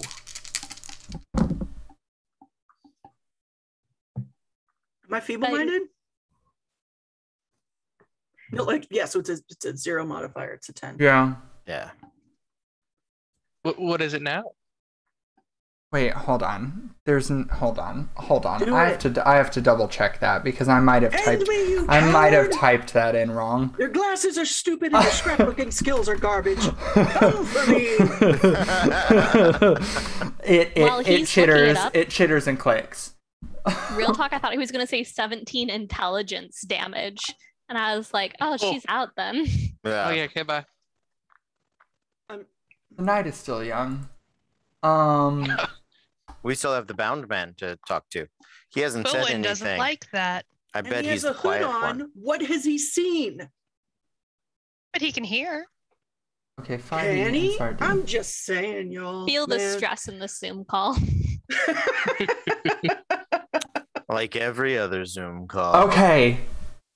So Doesn't hold on. remember That makes Zoom hold on. before. that is different than the I other mean, if there's they thing. something had pustules inside You of would them, like me to read I- on or I'm just trying to make sure that I grabbed the correct stat block and yes, that absolutely. and Offering to help, not because there's a lack of confidence in you in No. any way. I understand. Um, I also don't have access. Okay. Blah blah blah. That it equals or exceeds. That's a lot. Yeah. How can you fix that? Wow. Okay, yeah, sure. Unfortunately, your intelligence is reduced to 0. Because okay, let me triple check because I found a different when you thing. talk shit, you get hit. That's I found why a different kids thing learn that from my mistakes. because the first stat block I used says that I if genuinely have a question. Does that mean I'm dead? No, it does not. It would. No, it does not. it just means you go from being like the gym teacher to being like an infant that walks Hey. around. Well, we need kids for bait. You got one. Yep, on a failure, roll 3d6. If the total Yep. equals or exceeds the target's intelligence score, that score is reduced to 0. The target is stunned until it regains at least 1 point of intelligence. Okay. Yeah, so as you feel this pressure on the inside of your brain, you begin to hear these whispers and this this unintelligible language sort of overtake your mind, and you are stunned as the creature presses into your brain, causing your thoughts to leave you. And it is now Whose turn? However, Yes. I get a reaction because it damaged me. Yes. Like Sure, Cloak gets a yeah. reaction. Yeah, absolutely. What happens? So, so this skin cloak I've been wearing, because I didn't read about this thing. Leather. Okay. It makes I get an attack that deals 2d4 necrotic. Okay. And if I was dealt 6 or more damage, it deals an additional 2d8 psychic. Okay, and you were in fact dealt that much or more. Yeah. Is there an attack? Is there an attack roll with that? Yeah. I'm rolling it here. Okay, perfect. Absolutely. So it's a +8 to hit. That was an 11, so it's a 19. That will definitely hit. Yes. Kosher. And then 2d4 necrotic. It's 2. 1, so 3 necrotic and 2d8. 2 and 7 psychic. Okay, so sorry, that was 7 psychic and how much necrotic? 3. Okay, gotcha. All right, perfect. All right, it as your cloak lashes out, the creature shrieks in anguish and anger. Even as Stacia stands there, almost slack-jawed, her eyes 1,000 yards staring and beginning to gloss over. It is now the pustule that you two are frightened of. It is now your turn. Its turn, sorry. And it begins running towards Myrna would be closer. So it's going to run towards Myrna, and you would run 30 feet towards it, yeah? Yep. Okay, Within perfect. 30 feet. Perfect. With its movement speed of 40, it can get right up next to you as it just like takes off towards you. And then it will slash at your legs with one of its claws. That's a 12 to hit. Misses. Okay, perfect. Jump. Perfect. And then it will also attempt to press into your mind. I need you to make an intelligence saving throw, please. All right, that's a 6. Okay. So first, you are going to take 4 psychic damage, much lower roll. And that's not an attack, right? It. I'll ping why I want to know. If you have to make a saving throw, it's not an attack because they're not making an attack roll. They are still damaging you, like they're targeting you. So if it says if you're the target of something, usually that triggers, but an attack is pretty specific in that it has to be an attack roll against you. Yeah. Okay. Perfect. Is your intelligence 9 or higher? Yes. Okay, then you are fine. Apparently my dice want to kill Megan since I rolled 17 on 2d10 and then a 14 on 3d6. So, luckily though, you are able to steel your mind against these whispers of unearthly nonsense as it targets you with that. And with that, its turn is over, and Sham, you're up. Okay, so that just happened in front of me. Mm-hmm. It stayed within 5 feet of me, correct? Yes. This thing, okay. Then I'm just gonna bonk it. I don't. There's other things I could do, but Sham is just afraid right now, so he's just gonna attack the thing, making him afraid. Okay, go for it. So now that I know how to type things.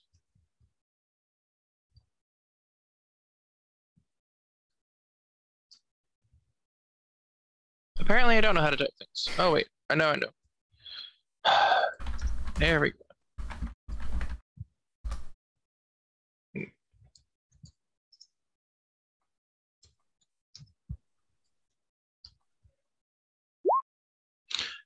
22 to hit. That will definitely hit. Okay.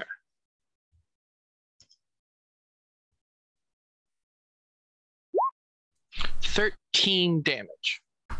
Magic. Ooh, okay, awesome. As you're shillelaghing it again?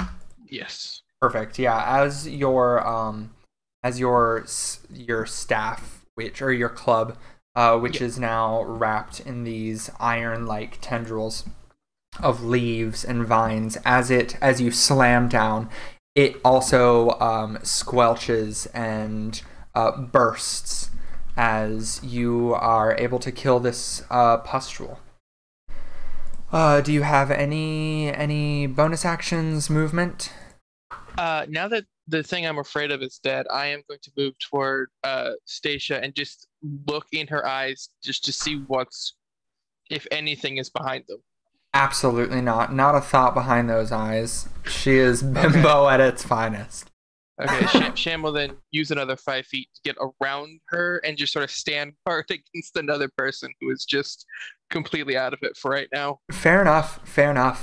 All right, then after that, it is the pustule that is within range of Quillwyn. As it lashes out towards you, you can see the blood that was coating this and mixing with the ooze. You can see that the blood begins to coagulate as it melds with this ooze, and that one might do it. That one might do it. An 18 to hit. Nope. I'll hit one of you with these claws yet. No, not today. And as it claws ping off of your, hear this same whispering of language that you don't understand in your head, and you feel some pressure there. And I need you to make an intelligence saving throw as well, please. I don't wanna. I know. Don't wanna. Okay, that could be worse. 16. You are able to you clutch at your holy symbol and attempt to steel your mind against these, and you're able to push the pressure out of your head almost, and the whispers go silent and nothing happens.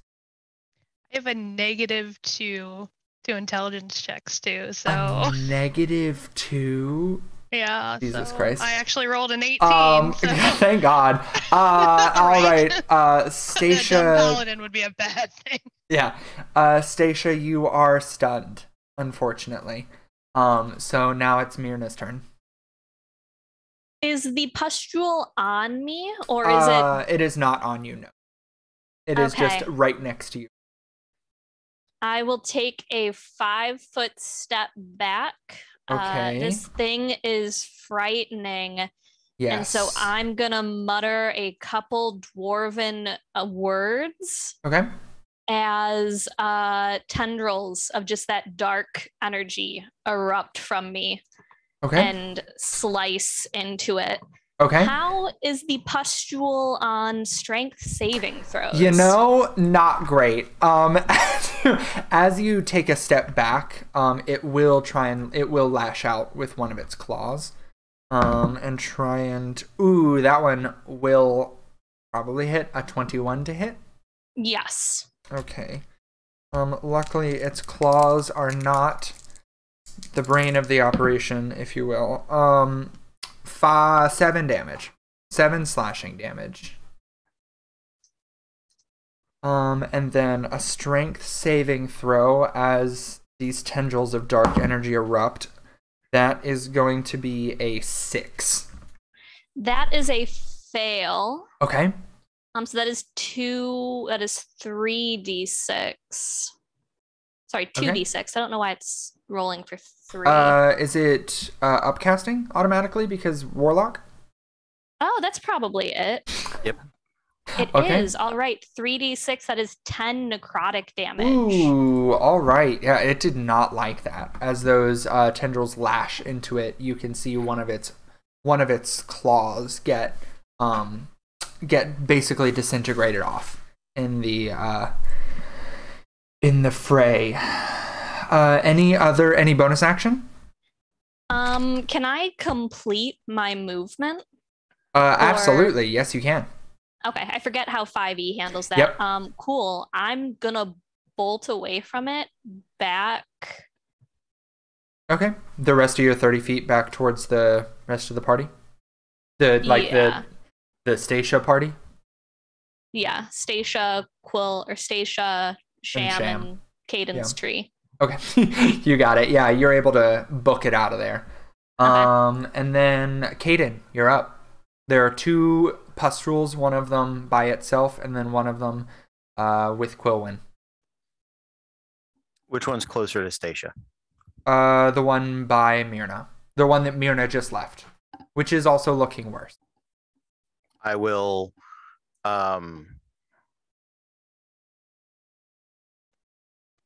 yeah, let's shift Hunter's Mark over and let's make the attack.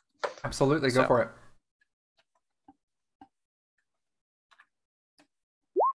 Natural 20. That will absolutely hit it, surprising nobody. Right. And it has been damaged. It has been damaged, so that is 4d8 plus 2d6 plus 4. 33.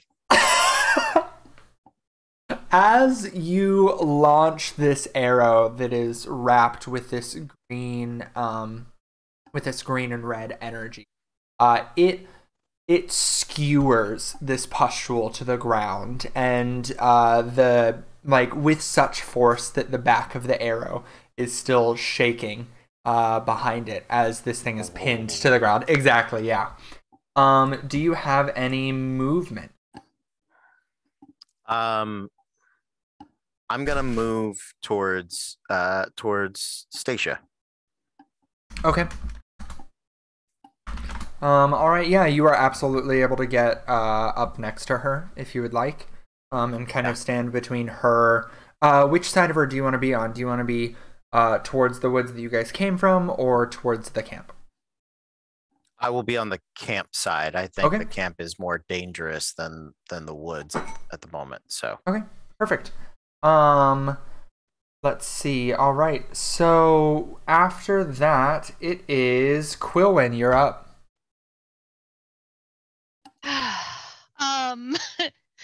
So kind of like based off of the little side conversation we are having, is this technically considered a condition, or is this like just a permanent drop of ability? It is a permanent. It is just that her score was reduced to 0. Got it. Okay. Because I didn't know if it would be considered like a curse or whatever. All right. I guess I really, unfortunately, I'm not in a good place because I just basically like watched what they did to her. So on this pustule that's out of the tree, I'm going to basically take out my frustration on this. I'm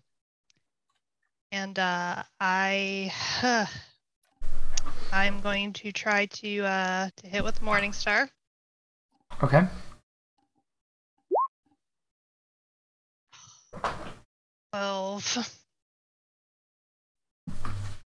Sorry, what was it? A 12 you said?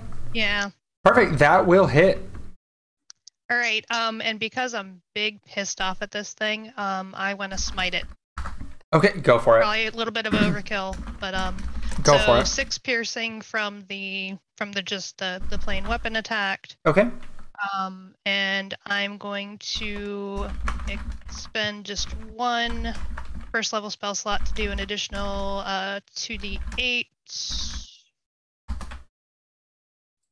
And it increases by 1d8. Is this considered an undead or a fiend? Is it considered a fiend? Aberration. Thank you, yeah. Aberration. Okay. You're welcome. Yep, there it is. Yeah, aberration. Okay. And that's an additional 12 damage. So let's see. That was all right.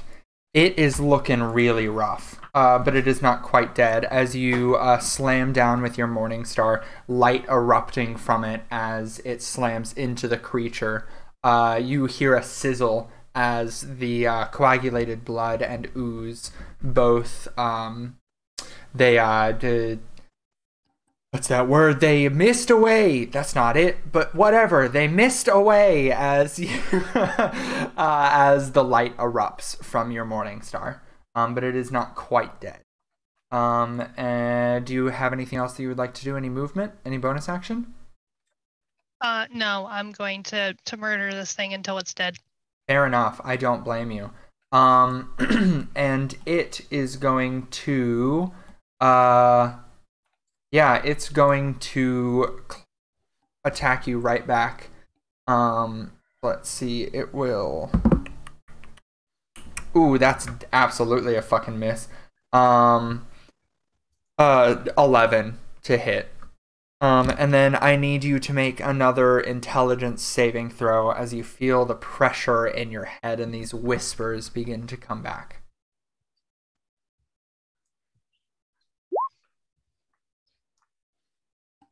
Okay. That's okay. not good. Okay. That's not good. That's not good. Yeah. That's a 5. That's Okay. a 5. Okay.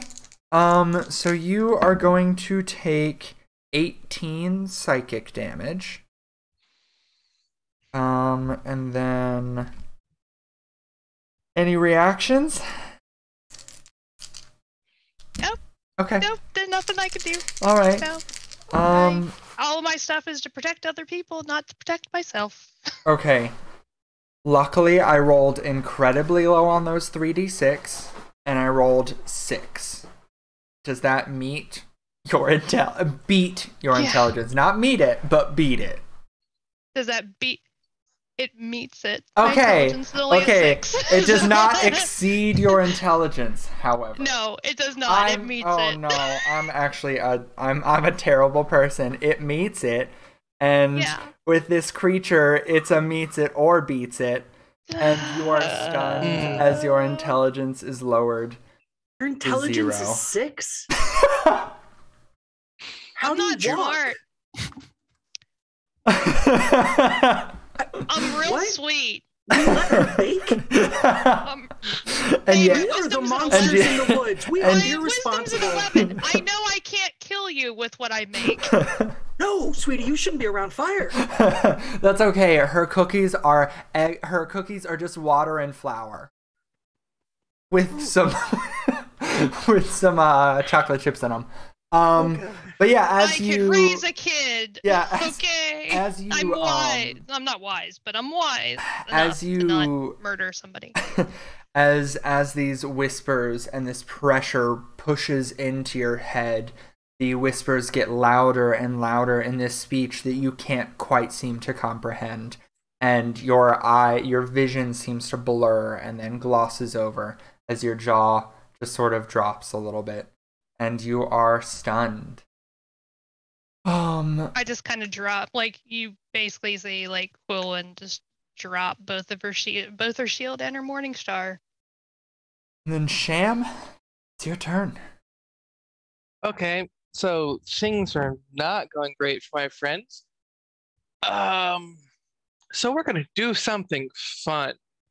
So Sham is going to expend one use of his wild shape to activate his symbiotic entity ability.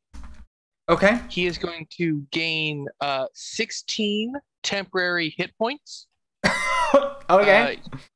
Whenever I use my Hail of Spores ability, it does an extra d4.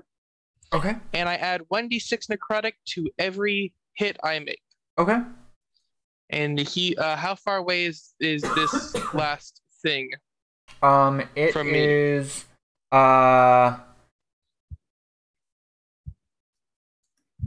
it is 30 feet. Fuck it. Okay. If you're Yeah, able no, to go around. Yeah, he's gonna run as straight as he can to get it. Yeah, no. Okay. Okay, and then he's going to attack this thing. Okay, we're gonna roll physical dice. That is a 23 to hit. Yeah. Okay. That'll definitely do it.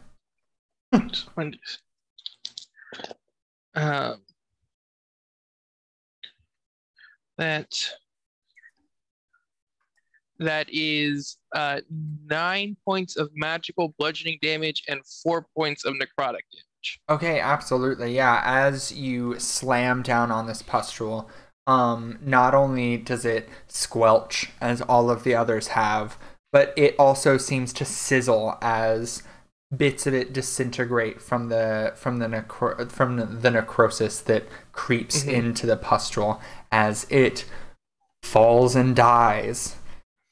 You all stand victorious, maybe, in this camp. And as you look around and realize that the only things left are your two stunned teammates and this bound and hooded figure who's wiggling a little bit, we are going to head to a break so that you guys can figure out what you're gonna do. We will be back in about 10 minutes at 9:35. See you all soon. Hello everybody and welcome back. My name is Matthew and I am the DM. Hello everybody and welcome back. I did the thing again. My name is Matthew and I am the DM. God damn it. Now we're back. There it is. My name is Matthew, and I am the DM for this month's game of Domain of the God. With me tonight, I have Meg playing Stacia, Cody playing Caden, Nick playing Myrna, Roya playing Sham, and Silent playing Quilwyn. And they just stumbled upon this camp, which had 4 humanoid creatures that had been infested with these pustules, that when any of these creatures died, this pustule would emerge from their wound or from their mouth or their ears. And they were able to kill all of them, but not without 2 of them having their intelligence stolen and being stunned temporarily. So as the dust settles and the jaws slacken for the 2 of you that are comatose, essentially, the rest of you do look around, and the only other moving creature is the bound and hooded man next to the campsite. All around you, you do see 7 humanoid corpses on the ground. 3 of them in the camp, and wait, 3. Look, hold on, because it was the two near you guys, and then 5 humanoid corpses on the ground. 3 in the camp, and then 2 off near Stacia and Sham and Caden. What would you like to do? Well, Sham is still glowing with spore energy for the next 10 minutes. So yes. He just sort of looks around and he's just his whole goal is just to watch things to make sure they don't twitch.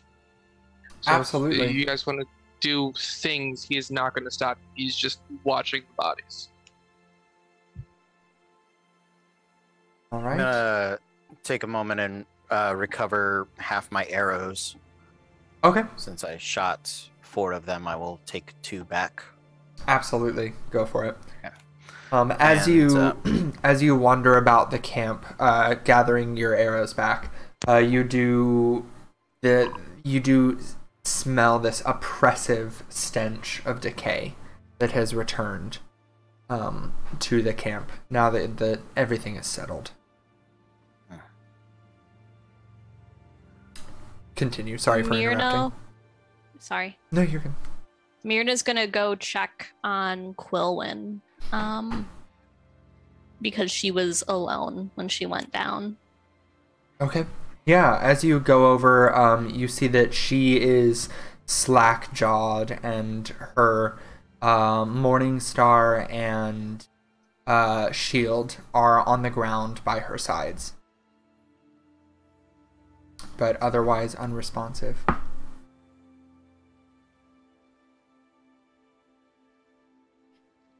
Caden, Sham, What's up? I can't move her on my own, but What's wrong with them? Do you know? I mean, I'm not trained in medicine, but I can I do like a quick look over to see like... Absolutely, yeah. You can go ahead and do a medicine check for me. I'm gonna head over to assist. Okay. As Sham, hearing that, snaps out of it because he is trained in medicine. So he will head over to Stacia and attempt. He'll drop his spore form and just go over and just see if there's anything he can suss out on the other one. Absolutely, yeah. Go ahead and make me a medicine check as well. And Caden, you said that you were assisting Myrna. yeah, I'll assess. Yeah, you can either assist or you can roll your own. Either way. No, I'm gonna assist. Okay. If I think Sham's proficient, I'll assist him. Okay, gotcha. Sham, you can go ahead and roll with advantage. A 9 and a 10. It's me and the creepers. Both Sham and Myrna, you don't see any outward injuries because Stacia, you didn't get... The only injuries you sustained was the psychic damage, correct? Or did you take a... I don't think you took a claw. Yeah, neither... No, I was... Sorry, go ahead. I was standing there. She didn't get hit with much. Exactly, yeah. You guys can't find any sort of physical signs of injury other than just minor scratches from traveling through the woods for multiple days at this point. So you're able to notice that, but it does not seem like that would have been what happened. Both of you, if you can make me Arcana checks as well, or actually all three of you that are still up.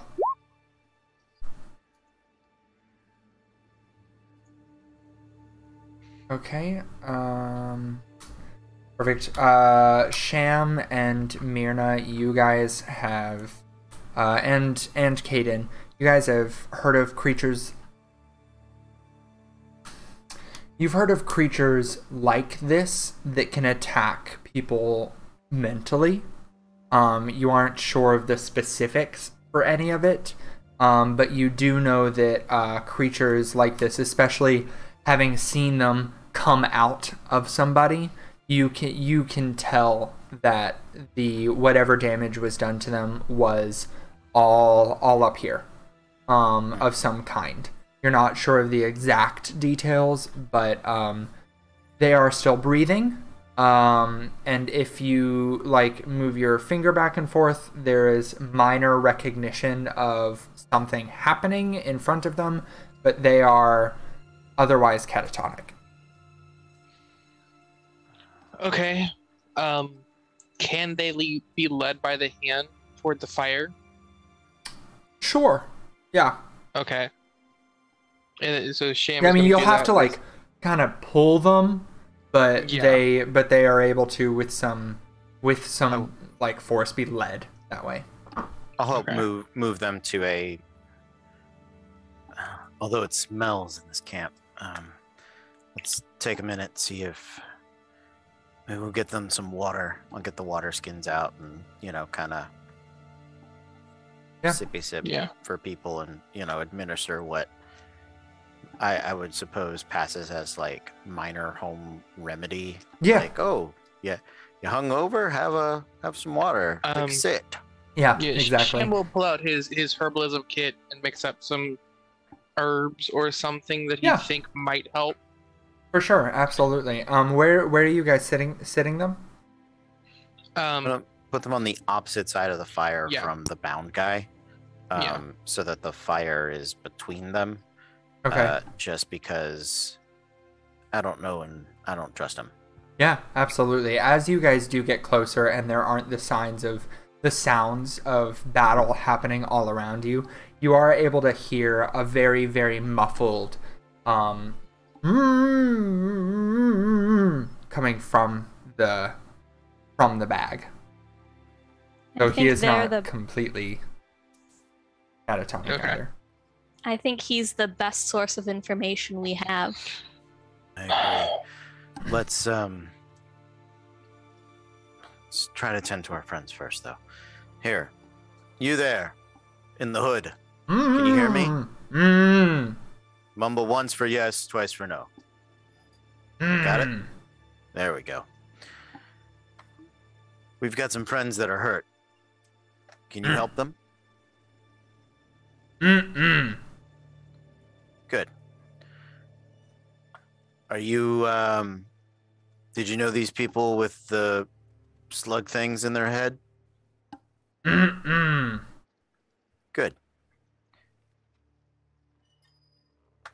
Since you're already tied up, we're going to hang out for a minute. We're going to try to tend to our friends.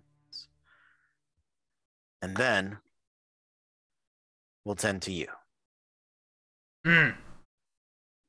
All right. Sounds good.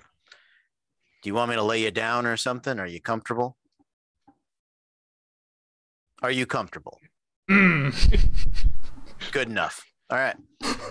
Hang out. Okay. And I'll talk to you in an hour. He will continue to wiggle, trying to get his restraints off a little bit. Wiggle. But he will stay seated. Mm-hmm. All right. I'm out of character. It's more I don't want to. I would like all of our friends to be present for interrogation time. Yep. Yeah. For talkie bits. So if we can have a short rest and see if we can snap them out of it somehow in the course of that. Wonderful. Gonna roll some hit dice in that short rest. Sham did take an arrow to the shoulder. Go for it. Oh, that'll end your adventuring career. Oh yeah, no. Yeah, just the wrong limb. You got all of you are able to roll hit dice, even those of you that are comatose, if you would like to. Because while you do not recognize that you are resting, you are still resting. So you can roll hit dice if you would like. Do you do anything in particular during this short rest, or just kind of sit around, force feed some water, that sort of thing? Get the herbs under their nose, try and get some reaction out of their brains. I don't have a lot I can help with in that regard. So if while we are resting, I didn't get hit, so I can spend my time searching the bodies for weapons, food. Are there any tents in this camp, or is it just like open air bedrolls? Just open air bedrolls, and then the campfire. Okay. I'm gonna basically sort through and steal everybody, or get out all the stuff that's of value, and then any of those like pustule bursting, foul smelling areas, I can like throw some sand or dirt on it to kind of cover the smell, so that it so that, one, it's more pleasant for us, but two, doesn't attract other madness. Gotcha. That's what I would like to do in the hour. Okay, absolutely. Go ahead and go ahead and make an intelligence saving throw. Not combat, Matthew. An investigation check. That's the one. As you go 12. through the bodies. Okay, perfect. So you kind of start with the bodies that are closer to the camp. Going through those as well and kicking some dirt over the pustules. And you are able to, on the one that's very close to the campfire, you're able to find a vial of mysterious liquid. And you, actually being a ranger, you would know that this is a Defoliator Poison. And I have just handed you that that handout. You also find a stone with a hole carved into the center, and you know it to be colloquially called a Shriek Stone. When you throw it, it makes a loud whistle as the air passes through the hole in the center. Yeah. And as you go around, you get to the one that was a little bit further off, that was shooting from the trees, and pinned into, as you flip him over, pinned into his, not only his shirt, but also his flesh, is a small brooch that I will show to you. Nope, not that one. That one. Okay, there you go. You find that brooch. And then as you approach one that's a little bit further into camp, the smell of decay and rot hits your nose a little bit more. And as you flip that one over, its face is not that of a bandit, but instead a mouthless face with three glowing eyes. And it, as you flip it over, it looks at you and you freeze a little bit as this unholy shriek that you recognize from whenever you found these merchants. It erupts from this mouthless creature and it slashes out at you. Let's see.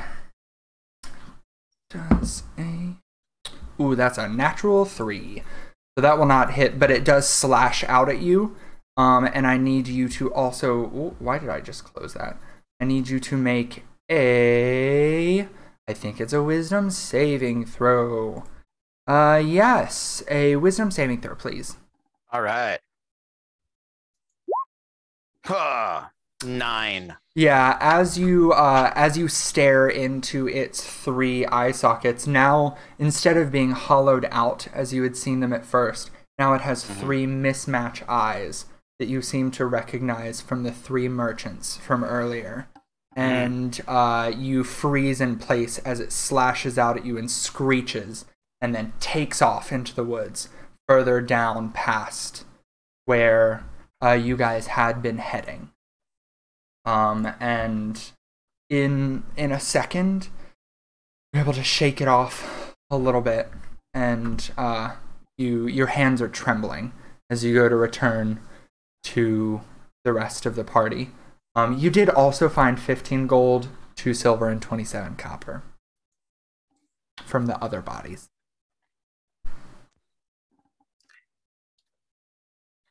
Okay. New rule. Anything that looks dead gets an arrow in the head, and then we search it. I've just been throwing fire at all of them, so... I will also accept heavy rocks, swords, or... Produce flame? No. I want visible lack of skull. Oh, understandable. Yeah. Also, Shalater. Sham, please stop burning the bodies. It smells disgusting. They smell disgusting anyway. That's true. It's a different kind. That's Caden, okay. are you all right? Did you guys miss the screaming, slashing, and Yeah, running? you all did hear the screech, and then I thought it was as in his head. no, I apologize. You do hear the screech, at the last second, as you all turned, saw it fleeing off. And Gotcha. Not okay. Anything? None of this is okay. Anything extra weird about that one? Yeah. Had 3 glowing eyes that were empty sockets and then became the eyes of the merchants that we had seen previously. The one that had the big thing come out of their mouth? Yeah. That was another big thing. It's all Yeah, big different. things. A big thing. Yeah. Oh, God. All right. Let's see. There's this.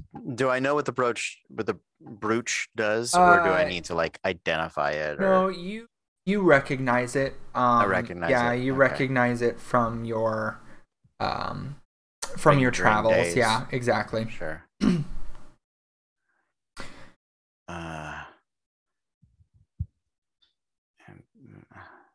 I do want to point out there's that sounds absolutely awful. Does anybody not wear armor here? Cool. So this is. If you don't want to wear armor, we can grow a tree out of you in the darkness to give you a little more. no. If you wear light armor, I guess I wear light armor. Wait, no, it grows a tree out of you? No. Yeah. Plant only grows at night. It drinks your blood and it grows out of No. you. And in the darkness, it will it'll encase your body in vines and protect you a little bit.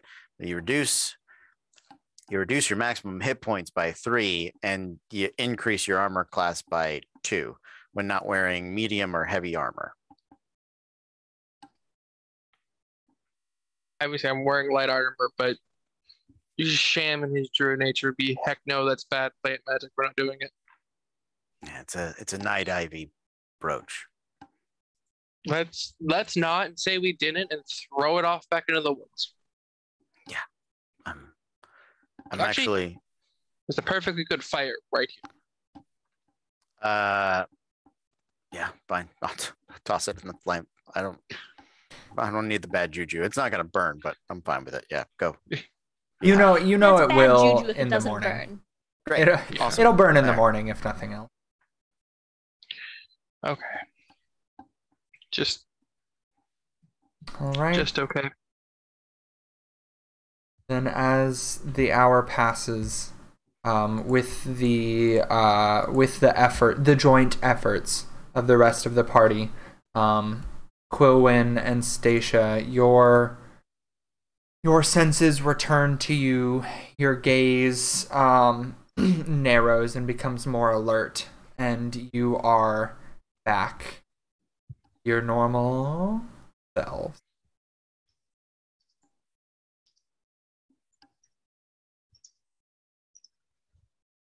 I am like, as soon as like my vision clears, I'm basically gonna like jump to my feet and like look frantically for my shield and my shield and Morning Star, and just kind of like look around at what's going on. Yeah, we brought your equipment over. We brought stuff. Perfect. And yeah, right next to you. Your shield is laid with your Morning Star above it. How are you guys doing? Are you okay? I don't even know what happened. I get You kind of just went mind blank. Yeah, we have also not to diminish what you're going through. We have a new rule. Everything gets its skull crushed, even if we think it's dead. So, as a follow-up to that rule, can you both like open your mouths and go ah, just so we can check to make sure there's not anything in it? Thank you. Is there anything in there? All right. There is nothing in there, no. Okay. We'll look in the I mean, there's a tongue and Okay. maybe tonsils, probably. This is the first time you've seen inside a Dragonborn's mouth. Yeah. It's true. Is that little thing in the back supposed to be there? I don't know. That looks weird. Both of them are, yes. Oh. Okay. Okay. I guarantee this is normal for the inside of my people's mouth. Okay. Just Yeah, I'll get a mirror up for them because I have one. I have a steel mirror for Yeah, people to. Oh, Here you go. Yeah. Well, I'm glad you guys are doing all right. I think we have a friend to talk to. Oh yeah, we didn't unbag the guy's head. We were waiting to Yeah, see if we've he... left him hooded for an hour. I'm gonna walk over and you guys feel ready for this? No, but do it anyway. We probably want to check him too, like you just checked us. I will short sword in hand, and then pull the bag with the other hand. Yeah. I've got my morning star ready. Well, yeah, everyone's yeah. Yeah, everybody's pretty much Also battle not like- ready. Yeah. As you End lift of Avengers 1. yeah, that one. basically, as you lift the bag. She's not. She's going and curb stomping everyone's skull that we just fought. Fair enough. She Fair doesn't enough. feel great, Yeah. and she can't really help in this interrogation. So she's just gonna go Yeah. Absolutely. go do some stuff. Yeah, Absolutely. y'all have fun. Yeah, as you lift up the bag, you underneath the bag you see a man bound with a gag, with patches of stubble and beard and cracked lips. He is a human male with scarred tan skin, bags under his eyes, and short black hair with patches of it missing. He glares at you with wide, slightly unfocused eyes, and you notice in his shirt pocket a pair of glasses that are mostly cracked. All right. No biting. I'm gonna take his glasses. I'm gonna put them on his head. I'm gonna pull his gag down.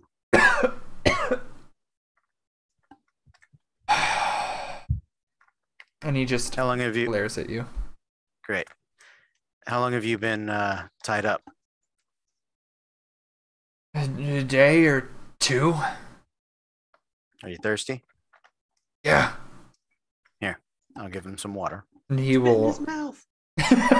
he will greedily try and, like, still bound, Yeah. arms behind his back, try and drink the water. Yeah. I'll let him drink his fill. And he will. While he's drinking, at least he's not talking like the other ones did. Yeah. What was that? Does anybody know what that language was? It's not Orcish, Dwarvish, Elvish. It's infernal. It's the same thing that the merchant spoke earlier. Yeah, it sounded like the same gibberish. What It's is- a language. It was the thing that was carved into their arms. They did not speak. The merchants didn't speak anything. Just Thank kidding. you. Yep. Infernal. Which one? What speaks infernal? Either demons or devils. Yeah. I don't remember the difference. Cody knows the difference. Abyssal is demons. Devils is infernal. Devils. Devils are lawful. So Yeah. Oh, that's good. Yeah, great. Okay. What do you speak, friend? Common? Oh, okay. I'm looking for more than that, but that's fine. What's your name? Cole. Sorry. Old Cole. Cole. Oh, Ah, Cole. Yes. Cool. Had a friend named Cole, moved out west. Good times. What are you doing in the woods, Cole? My friends and I are merchants, trappers, and we were set upon by these mind-controlling pustules. They left me alive. I don't know why.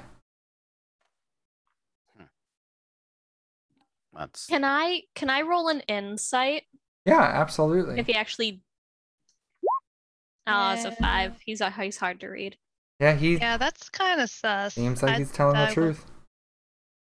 Go for it. A dirty 20. Yeah, I mean, he does not know why he was left alive. And he does seem like he knows a couple of the people, but there is very little remorse in his words and very little sadness in his words about his friends being mind controlled. Are these your friends? I don't want to point to the. now smash skulls. Were these your friends? I Yeah, a couple of them look like they might have been, but I can't really tell with their heads gone. Man, I feel like you need to know your friends better. I mean, Schmidt would have been able to identify Nick, but that's a whole separate thing. I apologize. Where were you headed? Yeah, Elminder's Hope. From From a human settlement not far back. It's very small. How many of you were there when you set out? 3. How far away were you? From where? From which side? Both. Either side. We're a few days from Elminder's Hope, I think. And just a couple of days. We left a couple of days ago. So you're about midway. Have you seen any kids? Kids? Yeah, small people. I know what fucking kids are. No, I don't think so. I don't know why you're fucking kids, man. Listen, we've got a whole set of problems here, and you're starting to inch towards Creep Town, so. I've not seen any kids. There you go. Okay. So, you and 3 friends. I take a quick count of the humanoids that were in this camp. There more than 3. Yes, there were 5, including Cole. 5, including Cole. So 1 extra. No, there would have been 2 extra. 2 extra. 2 extra. One of which might have been from the previous 3 merchants. No, that one was separate from the other. That was Because separate. there are still 4 dead bodies around. That one was a Okay. 5th. Okay. Okay. Gotcha. You any good with a weapon, Cole? Depends. On? What kind of weapon? Well, that's kind of what I'm asking. Sure, anybody can use a dagger, right? Unless you'd like to be left in the woods by yourself. As long as you set me free.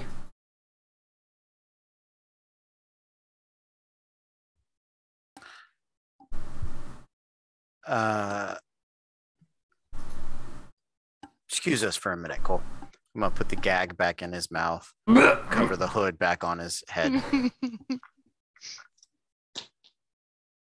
So,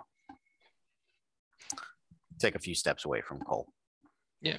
Group up away, Yeah. just away from him. Group Let's huddle. huddle up. Group Yeah, huddle. we're gonna huddle up. Group huddle. Is there anything of use that we think Cole could tell us? Not at this point, no. But leaving him in the woods, there's plenty more squirmy things to get in him, crawl in his mouth, and have him chase after us. Sure.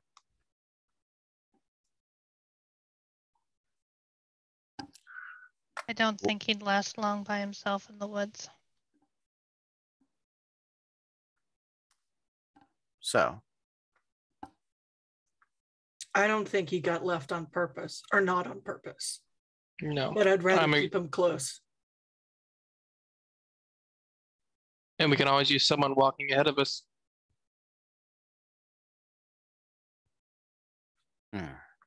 He's going to run unless we can talk to him more. Which, if he does run, then Well, then we'll see him later when one of those things crawls out of his mouth. I mean, is that what we want to wait for? What else are you suggesting? You want to kill him now? But out of This his is a misery. suggestion. Out of his Well- misery. We don't know that anything's wrong with him. You're right. You seen we much don't. else in this woods that have made it out without something? Other than us, I guess. You think we're making it out without something? I don't know. I really don't. I'm I the don't woods think guy. we're gonna like what we make it out as if we kill a bound and gagged man who Quillen, means us no harm. I'll let your insight roll from earlier roll over for a little bit more. The things that he's saying are vague and not, some of the things don't quite line up. He said that he had a couple of friends that were taken over, but all of the people that were taken over were yelling in Infernal, and that seems odd.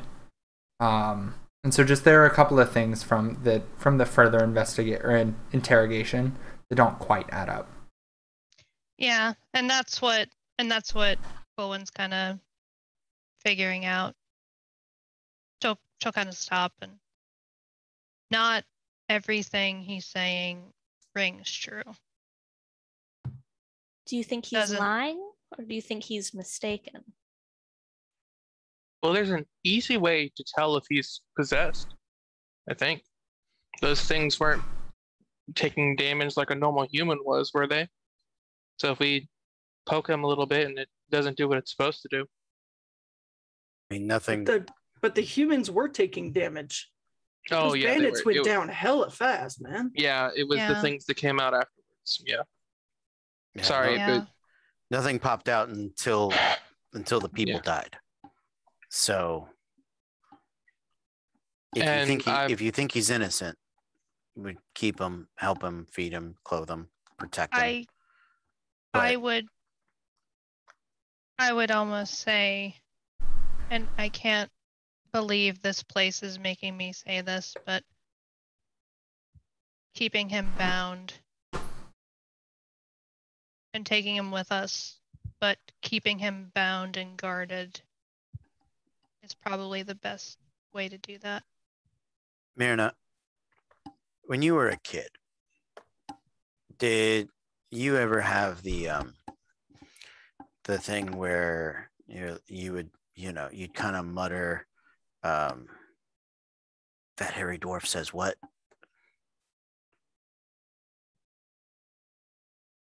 What? And then you're like, they're a fat hairy dwarf, right? You see what I mean? Yes. Is there like an infernal version of that? Can we force and or trick him into speaking infernal, which may give us some form of hint? Truth is that they had him bound and gagged, so he wasn't exactly with them, but not being with them doesn't exactly make him with us. And him speaking infernal doesn't necessarily make him one of them. I agree the coincidence is pretty fucking great, but I feel like if he is talking infernal, then it would be in our best interest to dispatch him.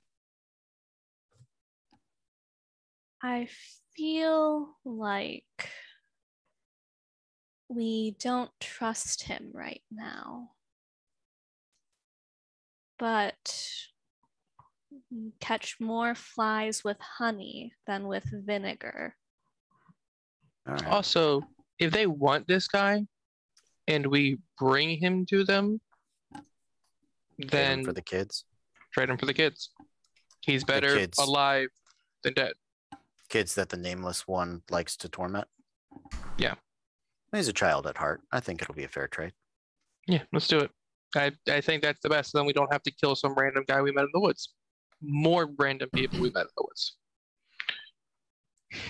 I'm gonna pull out some honeycomb from one of my pouches, and I'm gonna walk back over to Cole. Okay. And very gently take his mask off and take the gag out.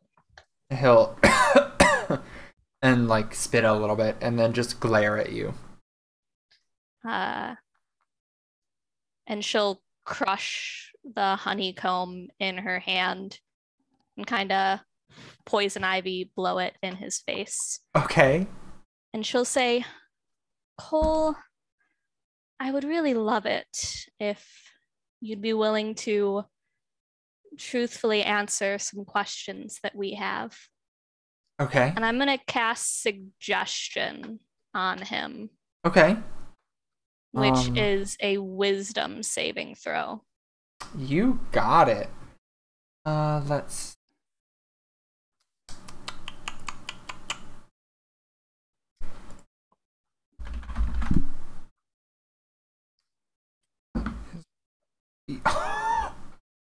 That is surely a fail. Yes, it is. That's a 4.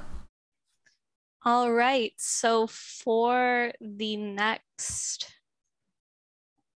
8 hours, as long as I'm concentrating, he has to follow the conditions of my suggestion. Okay. Which are not harmful. I just would like him to truthfully answer some of our questions. How about Okay. all of our questions? Why don't All we of have them. him truthfully answer all of our questions? Okay, All of our gotcha. questions. Okay. Descendants. Okay. His eyes kind of gloss over a little bit, and he will... fine. What do you want? Cole, Terrifies me. what? Nothing. Cole, do you know why they were keeping you alive? I think it was to attract more of us to be able to take over. Take over what? Their brains. Like they did the rest of them. Are there more, do you know? I don't know. They came from over there, and he will kind of indicate in a direction.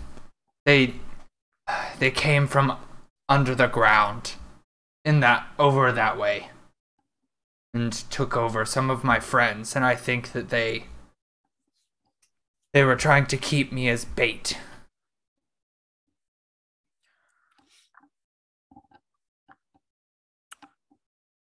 Do you know how many of them there were? How many of who? The people that were using you as bait. I think it was just the 4 of them.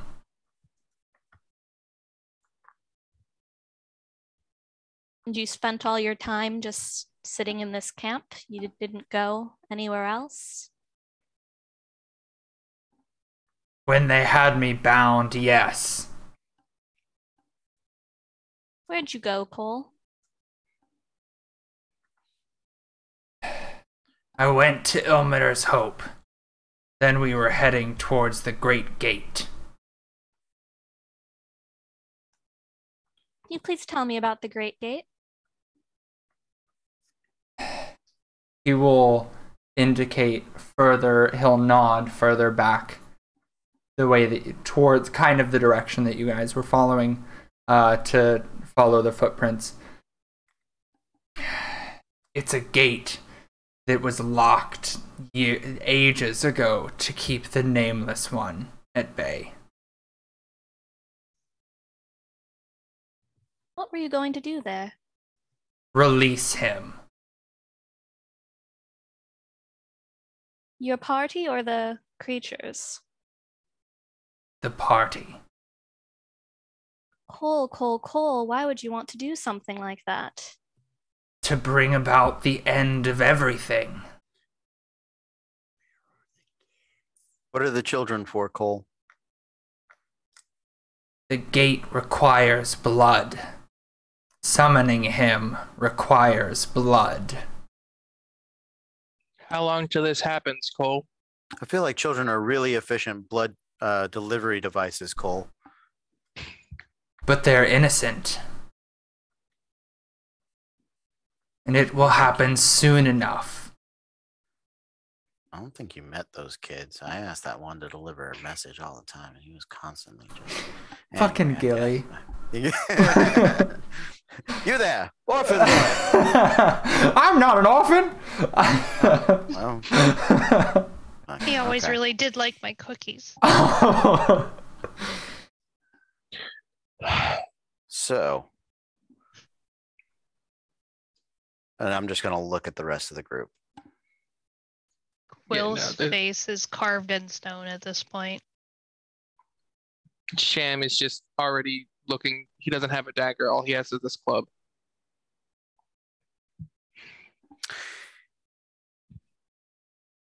Cole, can you get us into your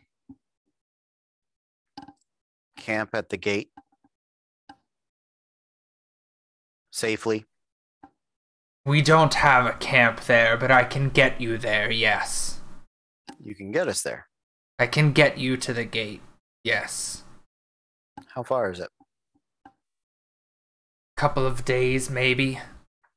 Maybe a day, maybe two to get to the village.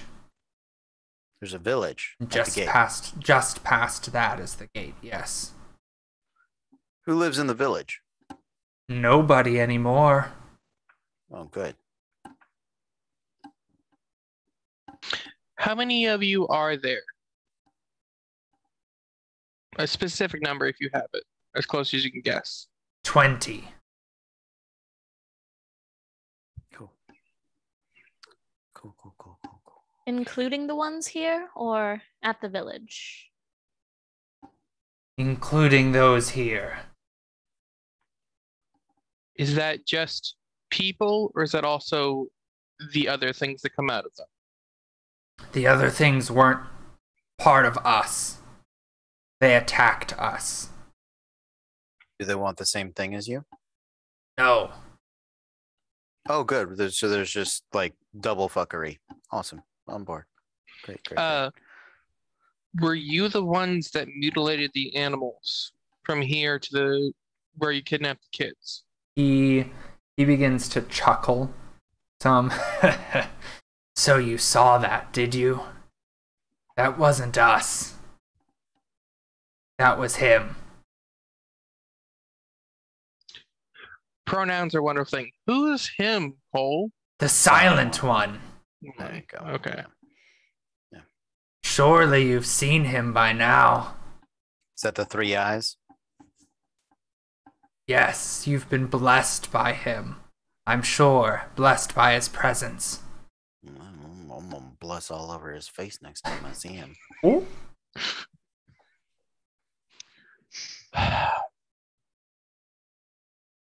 So, two different murderers meet up. Two different groups of murderers meet up in the woods, and then one group is surprised that the other one kills them. Is that the case?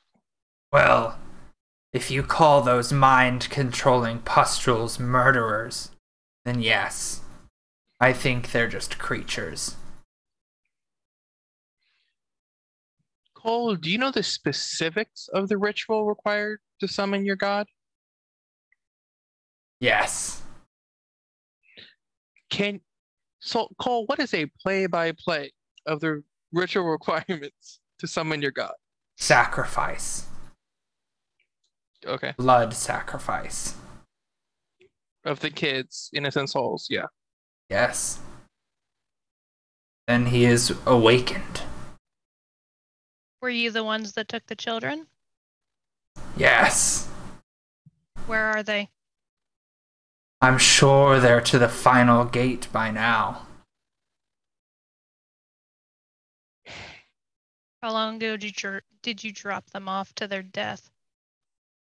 I never made it to the gate, but we left a few days ago. We stole them away a few days ago.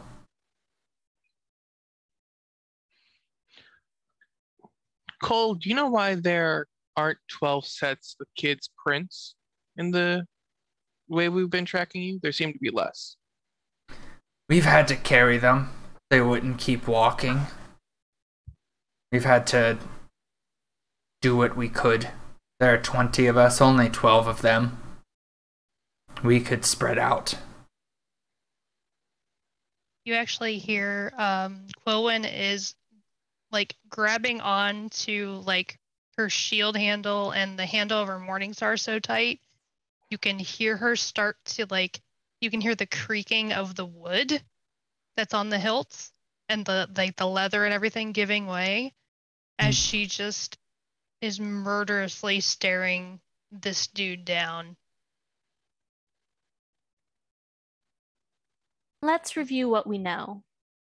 You and 20 of your closest cultist friends kidnapped a group of children from Ilmater to bring them to this gate so that you would sacrifice them to bring about a nameless god, except for you got caught on the way by some mind-eating pustules. Is there anything else we're missing? Just the beautiful age of ruin that will be brought upon the world if we are successful. All right, and knowing all of this, do you think we should let you live? It won't matter if you do or don't. You can't stop them yet. Yes, Megan? The silent one is different than the nameless one. Yeah, so yeah, the silent one is the three-eyed pustules. Is the three-eyed thing that with the pustules. No, that is his friend. The cultist Cole was just like, you've been blessed by the silent one. I'm sure you've seen him by now. He's the one doing the ritualistic killings. The silent one is the three-eyed is the three-eyed thing. The nameless the nameless god is the thing that is past the gate. He's not on the board yet. Yeah, and then the pustules are from underground. Just a random encounter they found. If I may, so the nameless god is Galactus, and the silent one is the Silver Surfer. Mm-hmm. That's his herald, right? Yeah, right. I mean, kind of. Yeah, sure. I mean, that's what they said earlier. Somebody called him a herald, so that's fine. Yeah. And then the intellect devourers were like mole people. Mole people. Their own Stick with the thing. Fantastic Four. They're the mole people. Yeah. Yeah. All right. There's a reason we should be walking in single file. Great. Okay. Yeah. Okay. Quillen like forces herself to walk away at this point and just still grasping onto both of her weapon and her shield.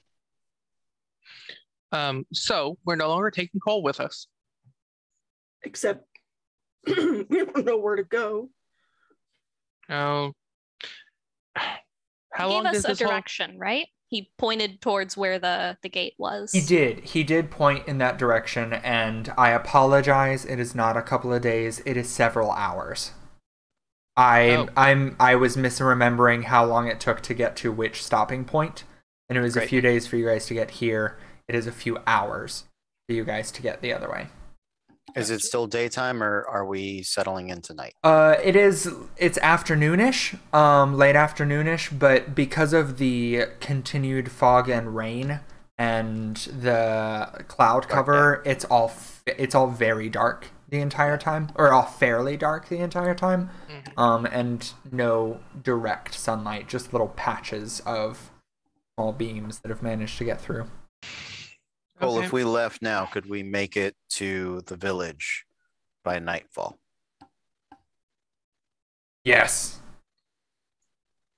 Not that it will matter, because surely the kids are past the final gate. Cole, did I ask if it would matter? I didn't ask if it would matter, Cole. Let's kill him and go. Hey, question. This is for DM. If I carry someone for several hours, will I get exhausted? You will probably have to make a few constitution checks. Dope, I could do that. Hey, Quillen? Yes. Quillen. She's going to take her short sword, flip it, and hold the handle out. Would you mind helping me with something? She's going to grab him by his ropes and pull him up and say, I want you to know what it felt like to be a kid that couldn't walk for a while. and look down at like his hamstrings for Quill. Quill is going to basically hand that back to you. If I take a weapon to him, it will be quick and to end him. I'm All not right. in the business of doing that. She'll hamstring him herself, put her sword back, and then put her over her shoulder. All right, let's go to a village. And you're going to tell us when we're going the wrong way, right? He is screaming in pain. Shush. I put the gag back in until we need him. And he's going to tell us when we're going the wrong way. And he is Let's muffled, go. screaming in pain. All right. Oh Jesus! Hold on, and I'm gonna grab a torch, and I'll cauterize his wound so he doesn't bleed out on Stacia on the way. Okay, good. He muffled screams some more as he is cauterized. He's not iced. It's elevated. well. All right, yeah. So you heft him up, and he is thinner than you would have thought. So he's not terribly heavy, but Woo! You almost flew off me, kid. Let's go. But yeah, you are able to lift him up and cauterize his now useless legs, and get going. Is there anything else that you guys want to do before you head out? I plan on scouting ahead. Okay. Other than that, How far ahead? 60 feet. Okay, gotcha. I'll stay at the front of our group because I have my dark vision. I can, if it gets too dark to normally see, I can see him through it. So he's not out of sight.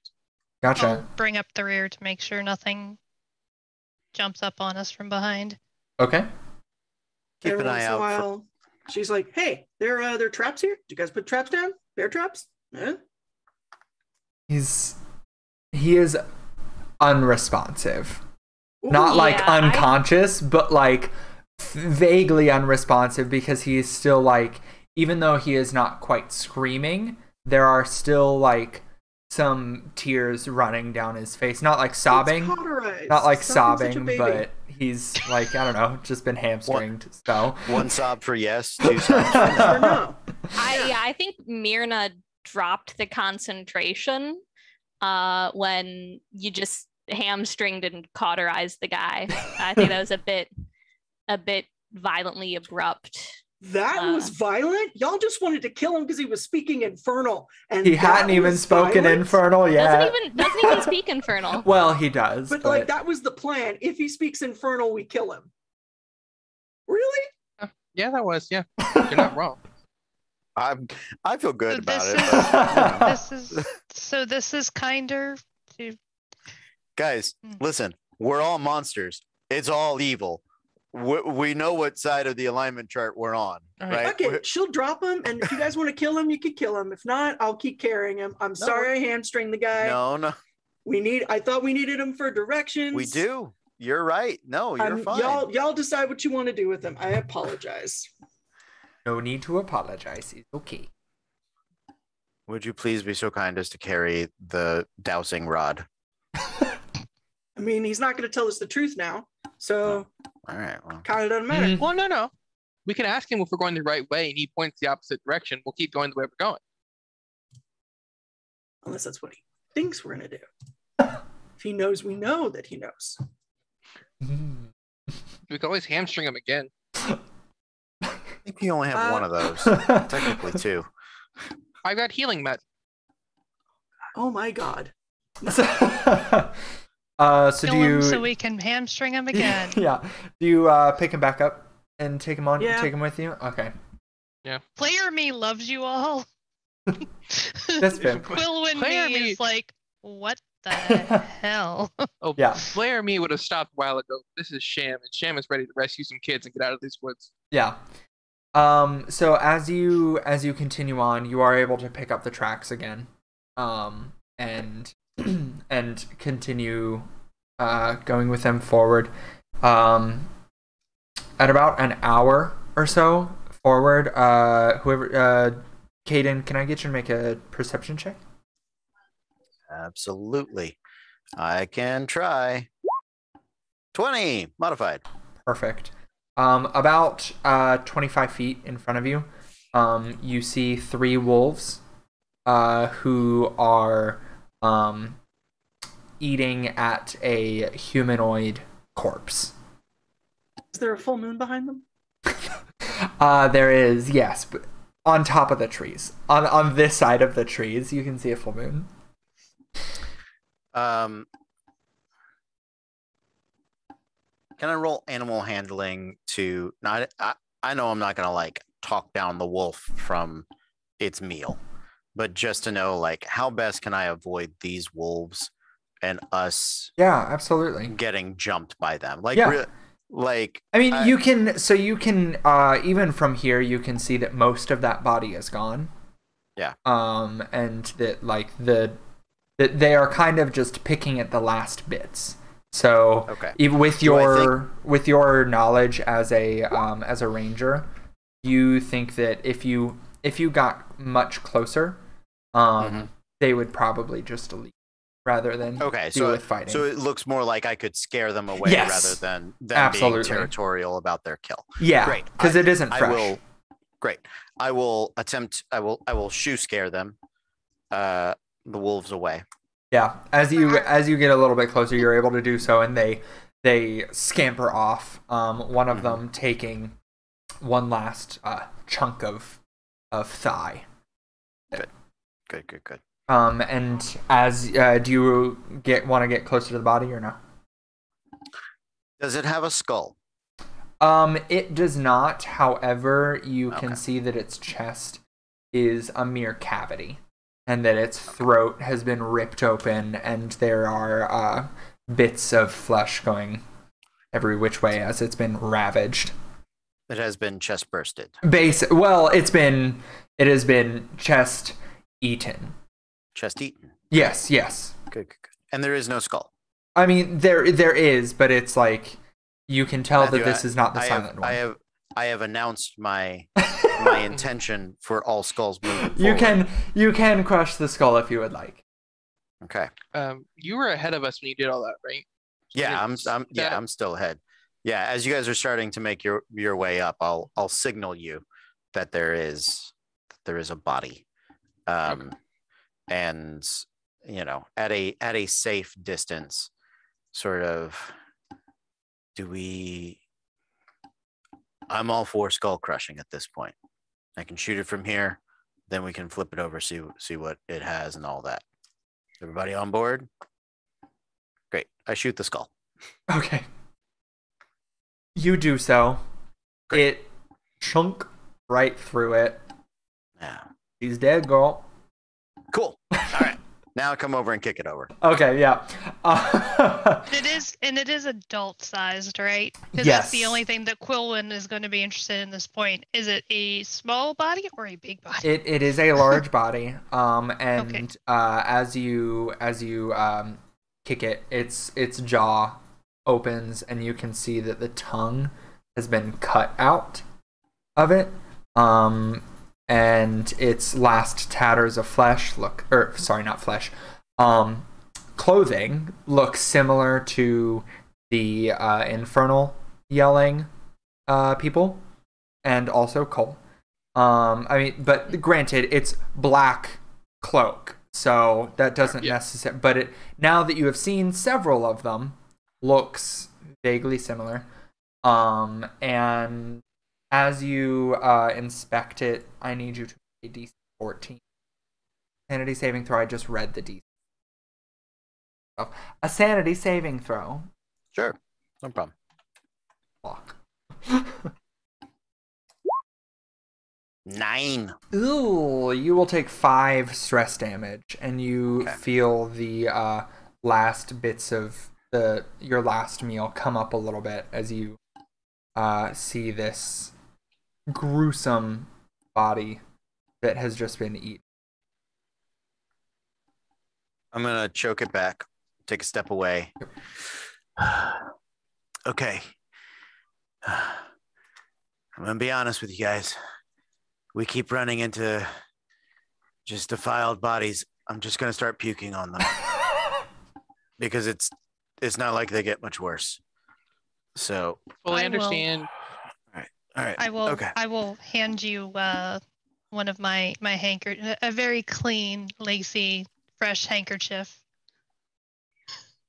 To...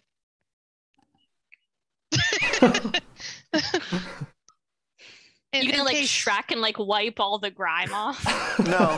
No, like it's nice. Like I recognize nice things. But I live in the woods, so I'm just gonna go find me a leaf, right? Like I'm fine. It's the equivalent of like your grandma like digging out a tissue out of her sleeve and handing it doily. to you. Yeah. Like Oh. here, blow your nose. Grandma. You All need right, to. here you go. I'll give it back to her. Cole, is this a friend of yours? Oh, look at you. Hey, he's responsive. What was his name? Was it Bob? Can we call him Bob? Yeah, Bob it was. He's gagged. I knew it was Bob. I know. Okay, just to make sure that you remember. Yeah, I know. Like I'm not expecting legitimate information. Fair. Fair. Absolutely. Kaden is quickly developing humor as a defense as a coping mechanism. As a coping mechanism to vomiting. So, perfect. Gallows humor, black humor. Yep. But... As entertaining as this is, we do have kids to save. There's nothing of value here. Since I've already nearly vomited, I will check the body to see if there's anything of value on it. 8 gold. Great. Finally, I can retire and give up this life of crime. As we kind of start walking, I'm going to walk up next to Stacia. Back to Scout. Yeah. I'll kind of walk up next to you, and like low so nobody else except for you can hear it. Ian Ping. Him?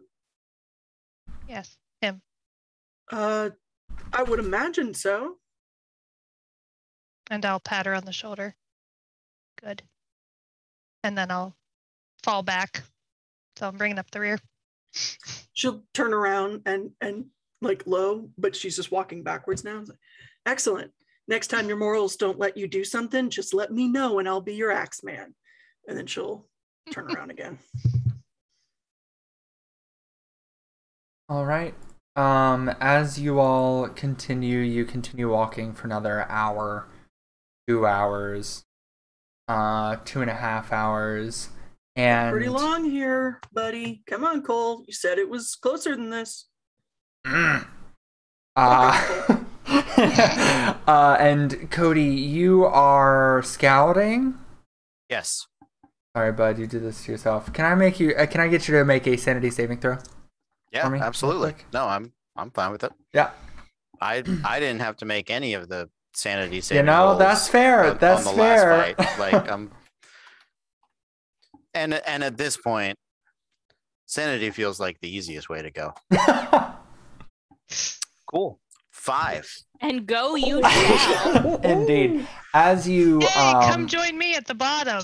As you continue forward, you see a leg sticking out from behind a tree, and you take a few more steps forward, and as you are able to peek around it, you see the dead bodies of Stacia, her arms and legs mangled, and Myrna, her throat slit, Quilwyn, her armor bashed in where her chest and torso were nigh recognizable as human, and Sham, his tongue cut out and his eyes and mouth and his eyes stitched closed. And it takes you a second, and as you see these party members, but they were right behind me. I was the one in front. No. What is happening? And you will take 10 stress damage. And as you shake your head a little bit, blink hard a few times, you open your eyes and they're gone. There were no bodies there at all. I will I'm gonna look back, see if I can lay eyes on everybody else. They're right behind you. 60 feet behind you. Good. Shaman's right there watching. Yep. I'm gonna march back. I'm gonna look at Cole. I'm gonna just walk behind Stacia, like over her shoulder, right? Mm-hmm. Pull the gag down, slap him. Cole, What? the fuck kind of magic illusion bullshit is around here? None. Slap him again.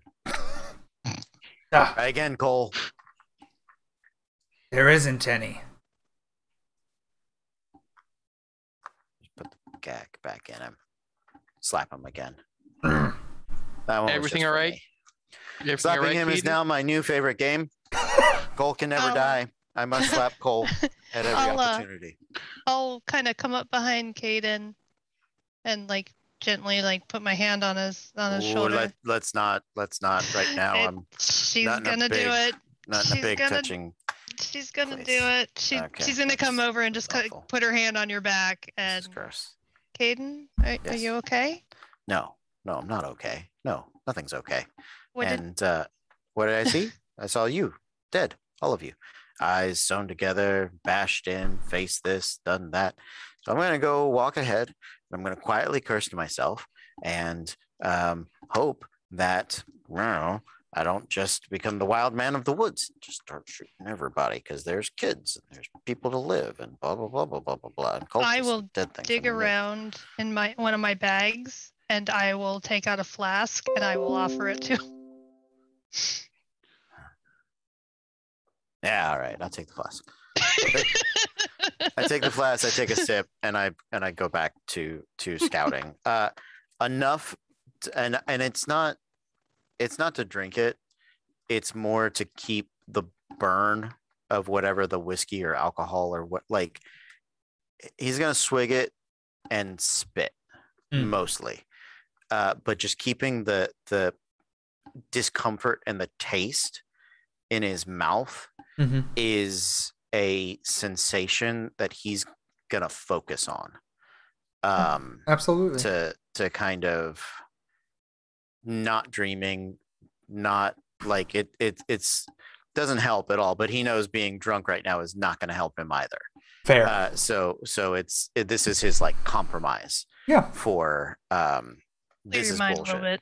Yeah, Yeah. absolutely. So Yeah, so as you take the lead again, and you're able to lead the party another 30 minutes, hour, and as you notice a change in the distance,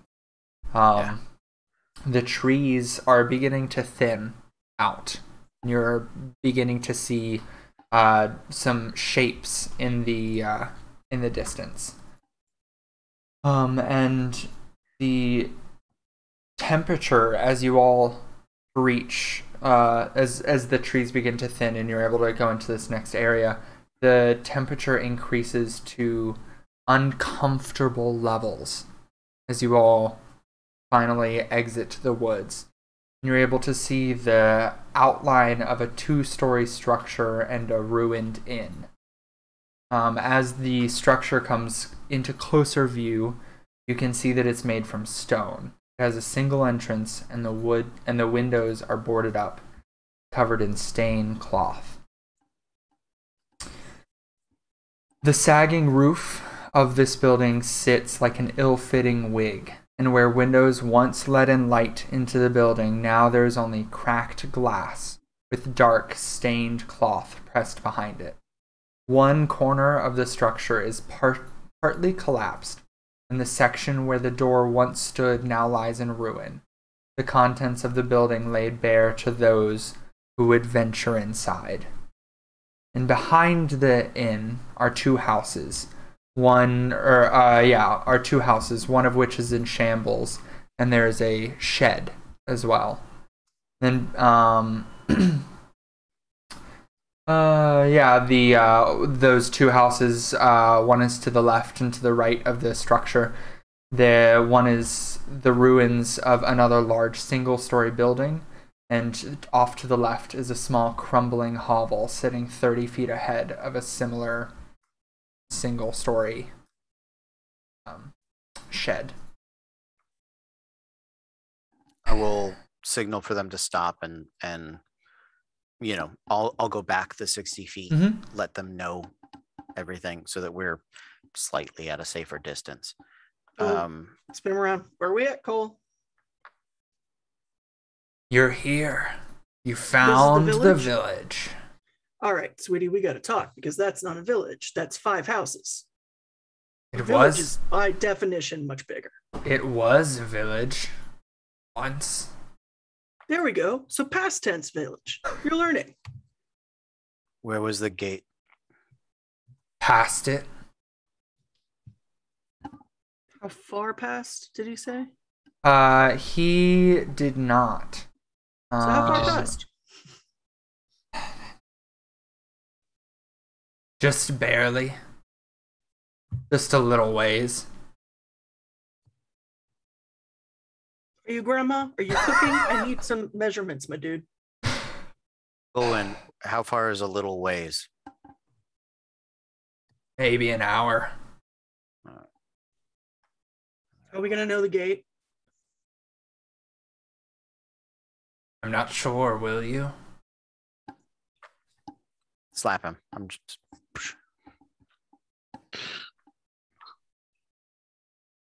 It's a large gate. Oh. I would assume so. In the ground, going on the same plane. It's above ground. Okay. It's a gate. Stone, wood, iron, corpse. Stone. What's it made of? Stone? Stone gate. Oh, stone. That's better than bone. Yeah. Much better. Yeah. All right. Stone gate.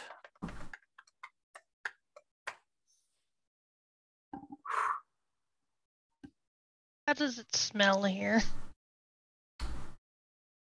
So make a perception check. I mean, you would have to get a little bit closer because you guys are what 80 feet or 60 feet. From at least. Yeah. So you would have to get a little bit closer, but if you would like to look, you can. I wouldn't. No, you from here. You really all you can see are the buildings. But if you get a little bit closer, you perception. Yeah, I'd want to get a little bit closer and just see how much corruption we're dealing with. Absolutely. Like whether it smells like 10 rotting corpses out in the sun or 200 rotting corpses out in the sun. Gotcha. Stacia, I think it's time to put Cole down. Okay. She'll put him in, but keep his hands. Cole, I have a question. What? So, okay, listen. If you died right now, how would you get to meet your God? Or is he gonna raise you when the world ends?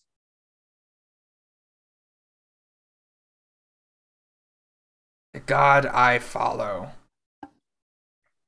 because I have done my work to bring him back, I will be rewarded as the Age of Ruin happens, whether I'm dead or alive. Okay. All will be remade. Cool. What are some big taboos for your God? Like things he really doesn't like? There's nothing. Nothing? So is there a God in particular that he dislikes? The nameless God rules over all. Hey, another question. What all did you do to the kids when you were taking them in? We forced them to travel. Right. Check. Nothing happened yet. Carried them when you couldn't walk. Check. Nothing else? Not yet.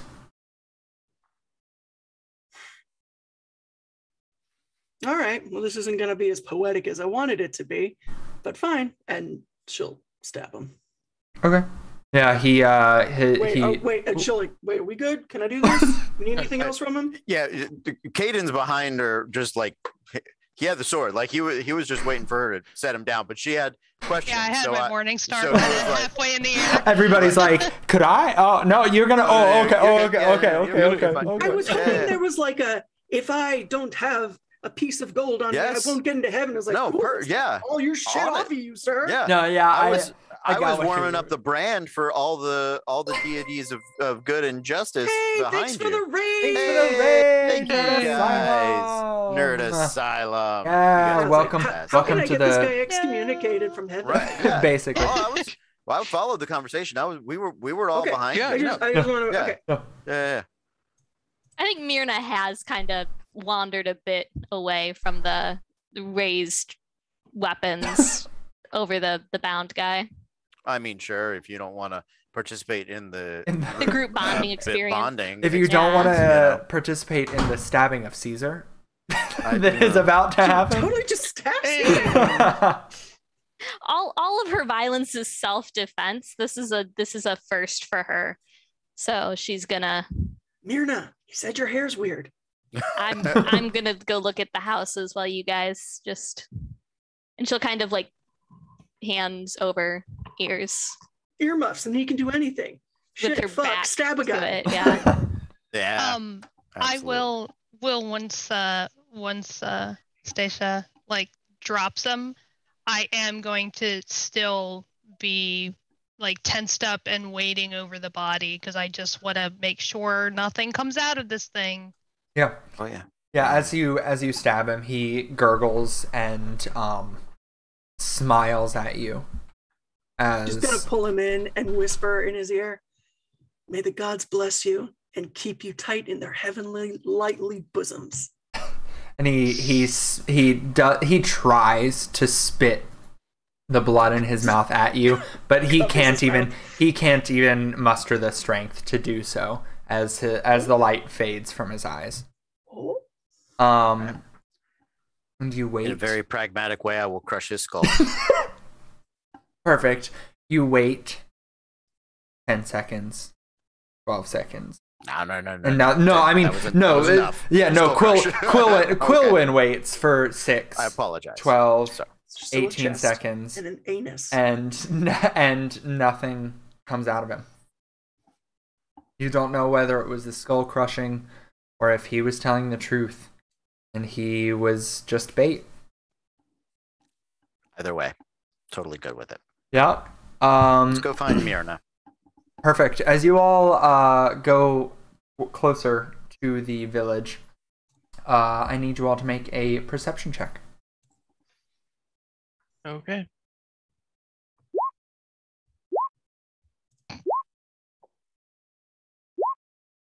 Hey, modified 20. Nice. 17. Okay. 12. 20 as well. Okay. I'm 5. Okay. So Quillwyn, the thing that you notice, especially with your attunement to your deity, is that once you step on these grounds, you detect a foul, oppressive stench that almost suffocates your senses. It's more than just a physical sensation, though. You've heard about this feeling from your training, but never experienced it firsthand to this magnitude. You are convinced that the ground that you are standing on is unhallowed. The air is stale and warm, and your senses are slightly dulled, and you hear traces of faint whispers, just too faint to be able to decipher. The very ground itself is somehow paler and grayer than it was just a few moments ago.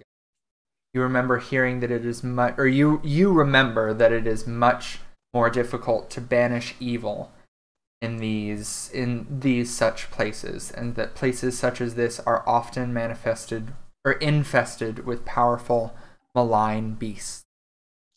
I backpedal so fast that I I start walking backwards, and I try to run backwards, and I get all caught up on myself, and I end up like sitting hard on my butt, like back where I can't feel it as much anymore, and I just kind of sit there for a moment, and like I'm just whispering prayers to my goddess, like under my breath over and over again, like because that is probably the most evil that she has ever felt. Oh, absolutely. Because she hasn't gotten out much. Yeah. And then, Stacia, you, Myrna, and Caden, what? Sham, what did 12? At Okay. 12. The three of you, the ground here, because it is not covered by the trees, any of the rain has made it much muddier, and so you're able to see more of the footprints. The ground is, because the ground is so soft and muddy, the tracks are very easy. In addition, you see drag marks and numerous footprints of various sizes. A thick red liquid mixes in with the mud in splotches, as if a thin layer of blood, instead of dew, was condensed on the ground. And then Myrna and Caden, in addition, you also hear the faint buzzing in the distance.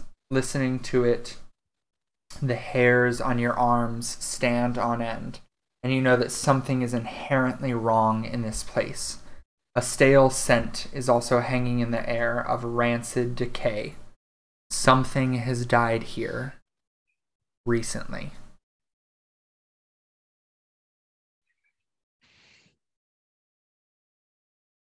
What would you like to do? I like to take a glance around, and I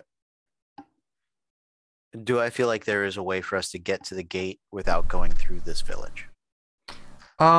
You could probably try. You sense that there is magic affecting this village, and that the gate itself is obviously magical. It's holding back a nameless god. It has to be opened with blood. Like there's... Yeah. So you worry that the way to get to it is through here, if only by design as well. I'm going to crouch down, unfling my pack, uncover Siggy. Siggy, can you hear me? Is there another way to the gate around this village? Are you doing this around people? At this point, if they're around, they're around. Okay. I'm not stopping them from traveling any further. Absolutely. So I leave it to the rest. Yeah. Then as you lift the cloth, within it, those of you nearby can see a deceased bird of bone and metal. And you see Caden lift the cloth to this gnomish styled cage and whisper to it. And Caden, you hear back. Stacia. Caden, you hear back. No, the only way forward is through the village. Time works differently here. But you must go through. Siggy, can you hear me? How does time work differently? Here. Different times are all on top of one another. Great. And the rest of you who watched him whisper to this, you hear no responses from this deceased bird that he is talking to. And as you realize that, I need you to make a sanity saving throw for anybody who was vaguely paying attention. Would I have been paying attention, or am I just sitting there praying? Like, I feel like I'm just sitting there, like, praying my little heart out. That's not up to paying you. Yeah, attention. you have reason to not be paying attention if you would like. Yeah, like, no, I wouldn't have even known that he was doing anything at this point, let alone, like, talking to some dead-ass bird. Yep. Like... I appreciate that me and my bird are no longer the, like... the focus of the for people's checks. I think I'm glad that they're a little more on board with it. Yeah, as you all watch this happening, you steel yourselves and you worry less about the bird and more about Caden, that he would be carrying this dead animal and talking to it, but you are unfazed by the bird itself. Sham talks to decaying spores around him all the time. This is actually not the worst thing that's happened to him. Of course, absolutely. Good. That's good. I really don't need to be losing any more sanity. But I hamstring one child kidnapper, and I'm a fucking weirdo. I said nothing. I was on really board. Are. The only I cauterized his wounds just so he wasn't bleeding on you. I was thinking of public health and safety. He just wanted to make sure that you weren't going to get any bloodborne pathogens. Exactly. Infection OSHA spread. Standards. That's right. Exactly. Yeah. Come on. Like day 2 in the Yeah. Exactly. We were told it was about an hour from here to the gate, right? Yes, it is, however, rapidly approaching nighttime. It was mid-afternoon, mid-ish afternoon, and it's been several hours since then, and the sun is setting. We can't stop. I'm gonna stand up. We're literally this close. Maybe. Time works differently in the village and beyond. It apparently all overlaps. So the village will both be there and not be there, destroyed and not destroyed, and just be ready for that madness. I don't know if that means it'll take us longer or shorter. I can't imagine it taking us shorter to get to the gate. So a lot of magic and a lot of unreliable ground left to travel.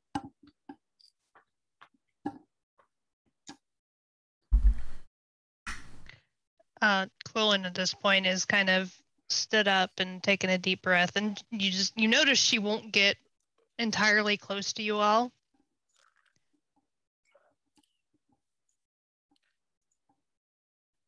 So we have to go through there. Yeah. No way around it. I've never felt anything so desecrated before in my life.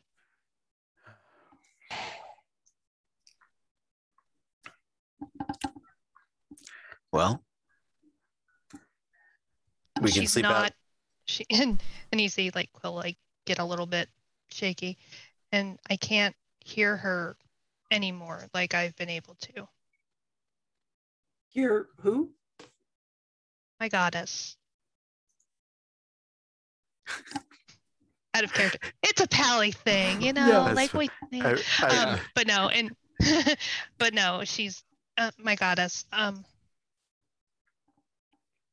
spend a lot of, as you could guess, I spend a lot of time speaking with her, and sometimes I can at least feel her, and sometimes I swear I can hear her. I can't feel her anywhere within miles of this place, and it burns. It almost physically hurts to be on this land. So once we get started, we need to go and go fast and get this done. I can't stay long in this place at all. I don't think we have 8 hours, but we do have a candle. We can take 4 now and then press on, or we see how close we get within an hour. We'd be trying to rest within the desecrated land.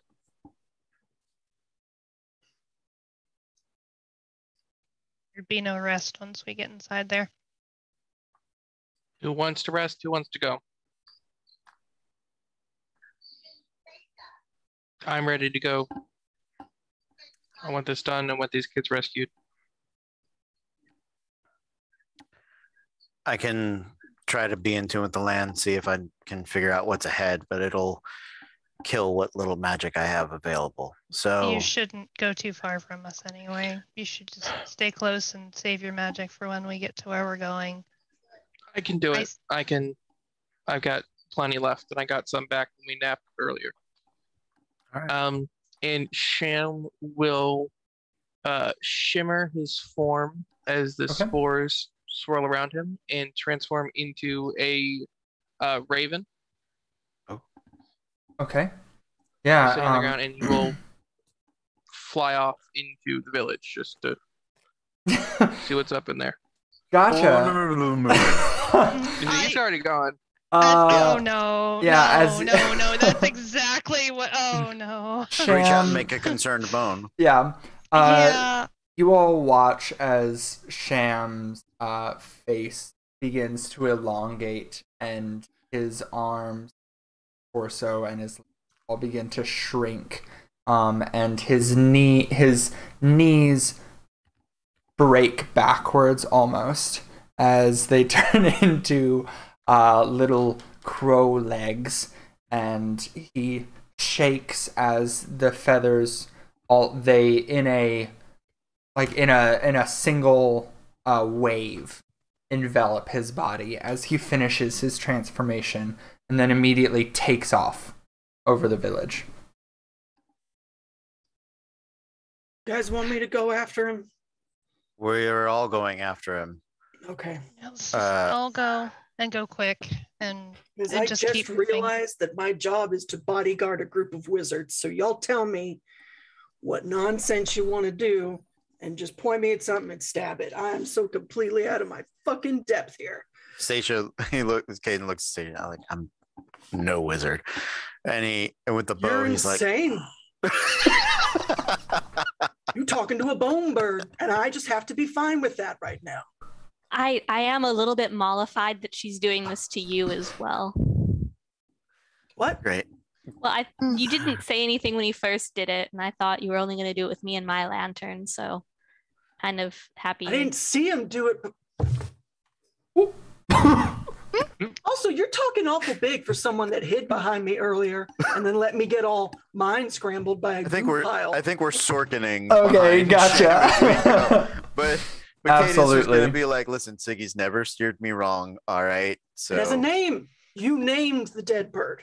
I think it'd be worse if he didn't, though. I Like don't if he know. said dead bird, what's the word? Oh no.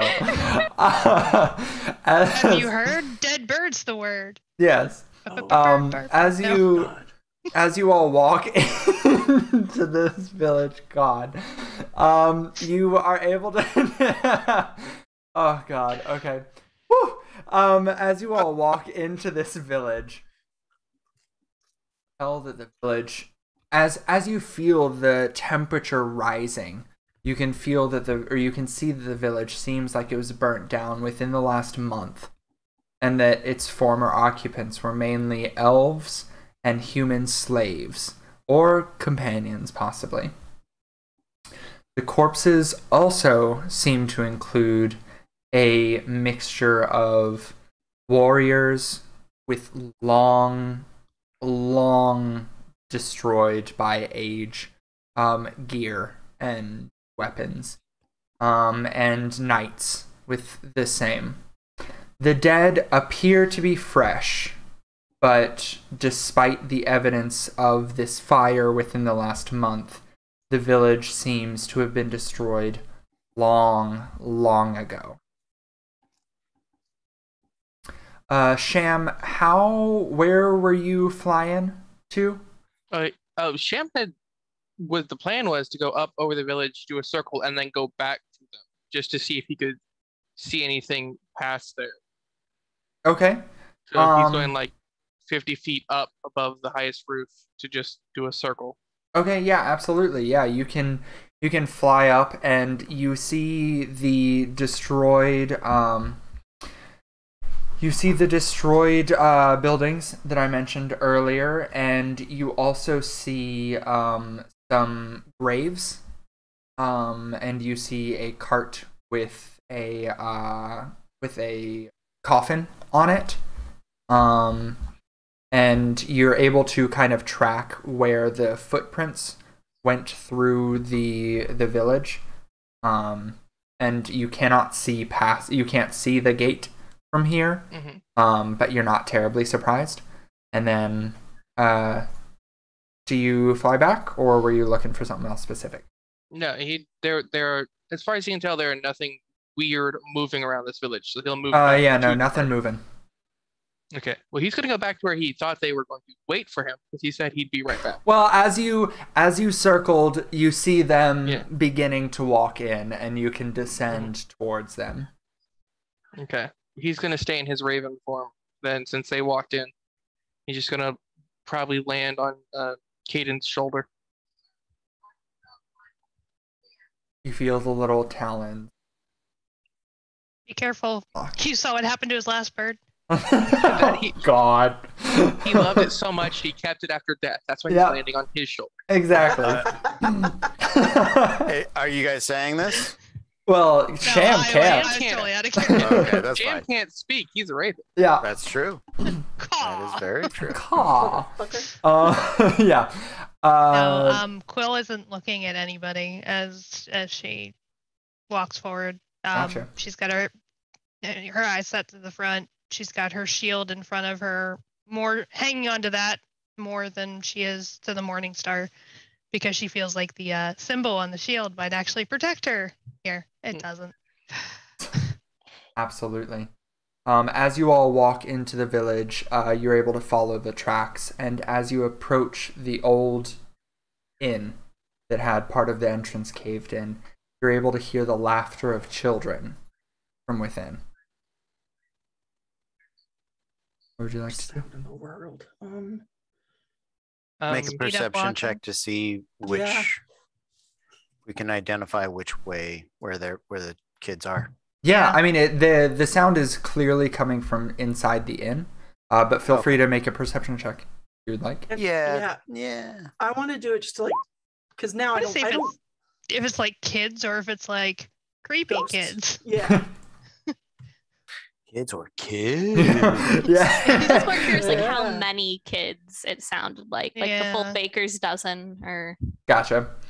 What did everybody get? 15. 15. 18. Okay. 3. Checking the perception on a bird. You keep your mental stats. Oh, I do. Yep. So that's my perception. Yep. I remember how to draw it. It's a 9 from the bird. Okay. As you guys take just a step or two closer to kind of peer in, listen in, you smell the potent aroma of meat and also mold that lingers like a physical wall assaulting your nostrils. Death has visited this place and discarded something large in its wake. As you approach, you do hear the children's laughter, but it fades a bit, and you're not able to tell how many it was. It's probably 5 to 10. But also whenever some kids are laughing, it's not like you can. I hear precisely 3 laughs. Can I kind of yell out? Yeah. Absolutely. And just be like, yell some of the names of some of the kids from the village. Yeah. You Steve yell out and for Billy and Bob. Yeah. You yell out for Mary Baron and Morgan, Gilly. Mary, Orphan. Ember, Yeah. I'm not an orphan. That's the test. bookshelf. Yeah. You there? Bird Sham has taken off Caden's shoulder, is sort of just sort of flying around, watching over them now. Just make sure as Okay. they watch this creepy building, he can watch the area, make sure nothing's sneaking up on them. Are Absolutely. you flying with the vultures that are above us right now? Because I feel like you'd be flying with the vultures above us right Yeah. now. Sham would be happy to see some vultures right now, okay? Honestly, Yeah. Right? You know, that's fair. You do not hear a call back. We should keep going to the gate. But what if they're in there?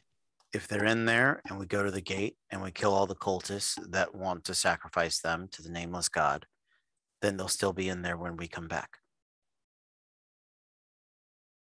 you need them I for the suppose. gate, right? Right.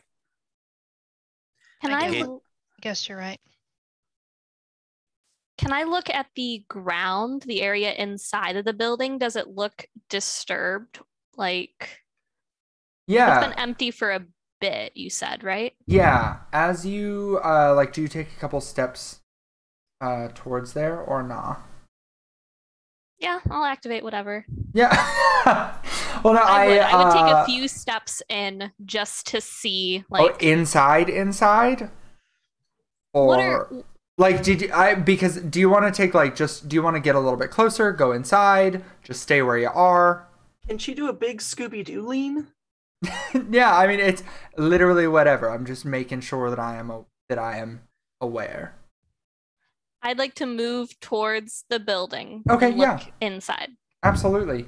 As you take a couple steps so that you can see more clearly into the building,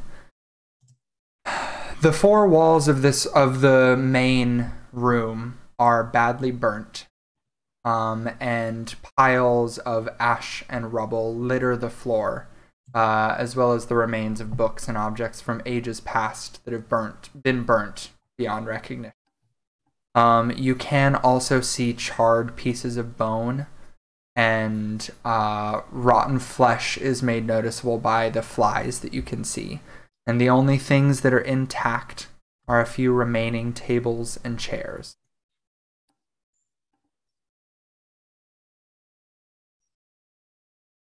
And that is what you see.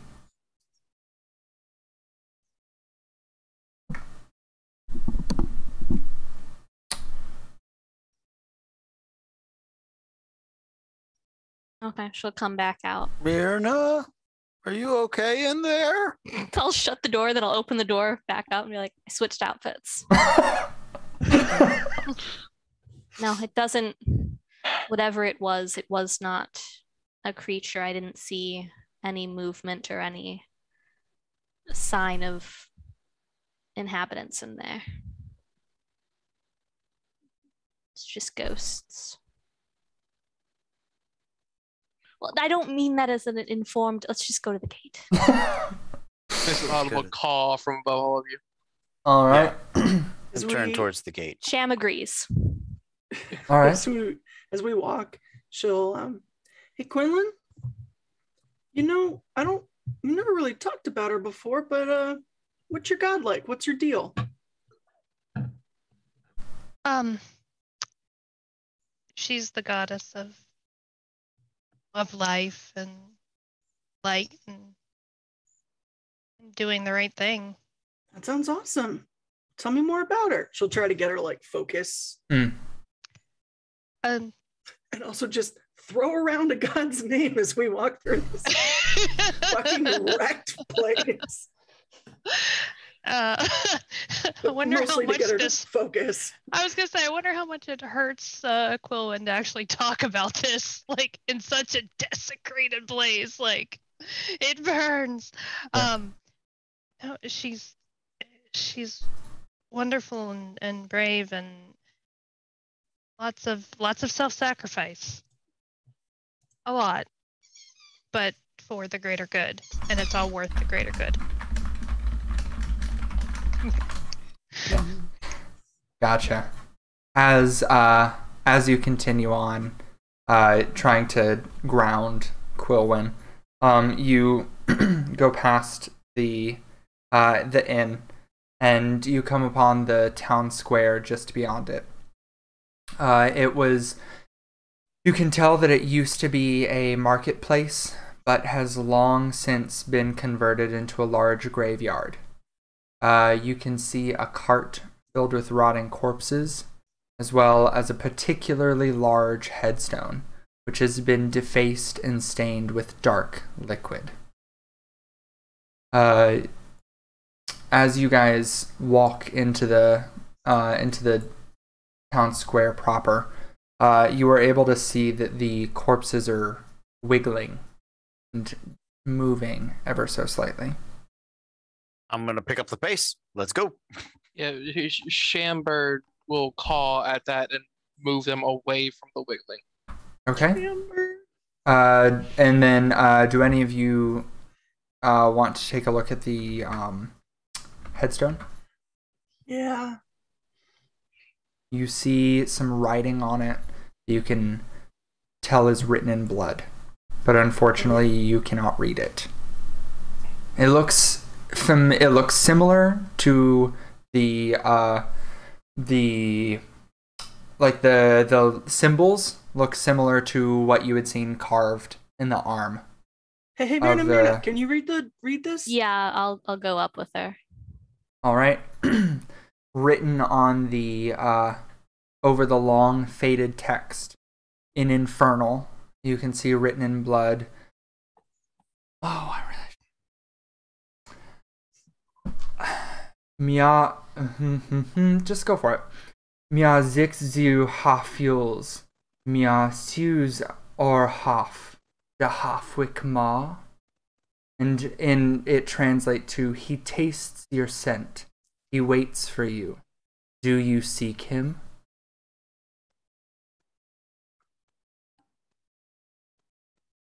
You're to actually tell us that? No, I don't want to repeat it because I feel like repeating it. Let's not repeat the abyssal written one. That sounds like a good idea. It's warning us about scenting our blood, and I really don't want it. It's asking us if we seek. Caden's gonna throw some water on that bullshit. Come on. And we're gonna want to like shake herself and like. As you throw the water on it, the blood, as it mixes with it, will begin to fade and patch away in a few places. I'll throw holy water on it as I pass. Yep. Just not to be left out, Shambird will do a drive-by and release something onto it and pull you off. Fair. If you desecrate something that's already desecrated, does it cancel out and become created again? 2 negatives makes a positive. Do we recreate it again? Yeah. You do. Is recreating a thing? Yeah, you do also notice that some of the graves have been disturbed recently, made for use recently. You're not quite sure, and you also see a shovel leaning up against a large wooden coffin next to a particularly deep hole. Nope. And let's go. I'm going to actually use my shield to block my sight from like a lot of these things as we pass them by, like twitching bodies. Nope, don't see them. Okay. Weird, creepy graveyard with things dug up. Nope, don't see it. Okay. Absolutely. My pending demise. Don't see it.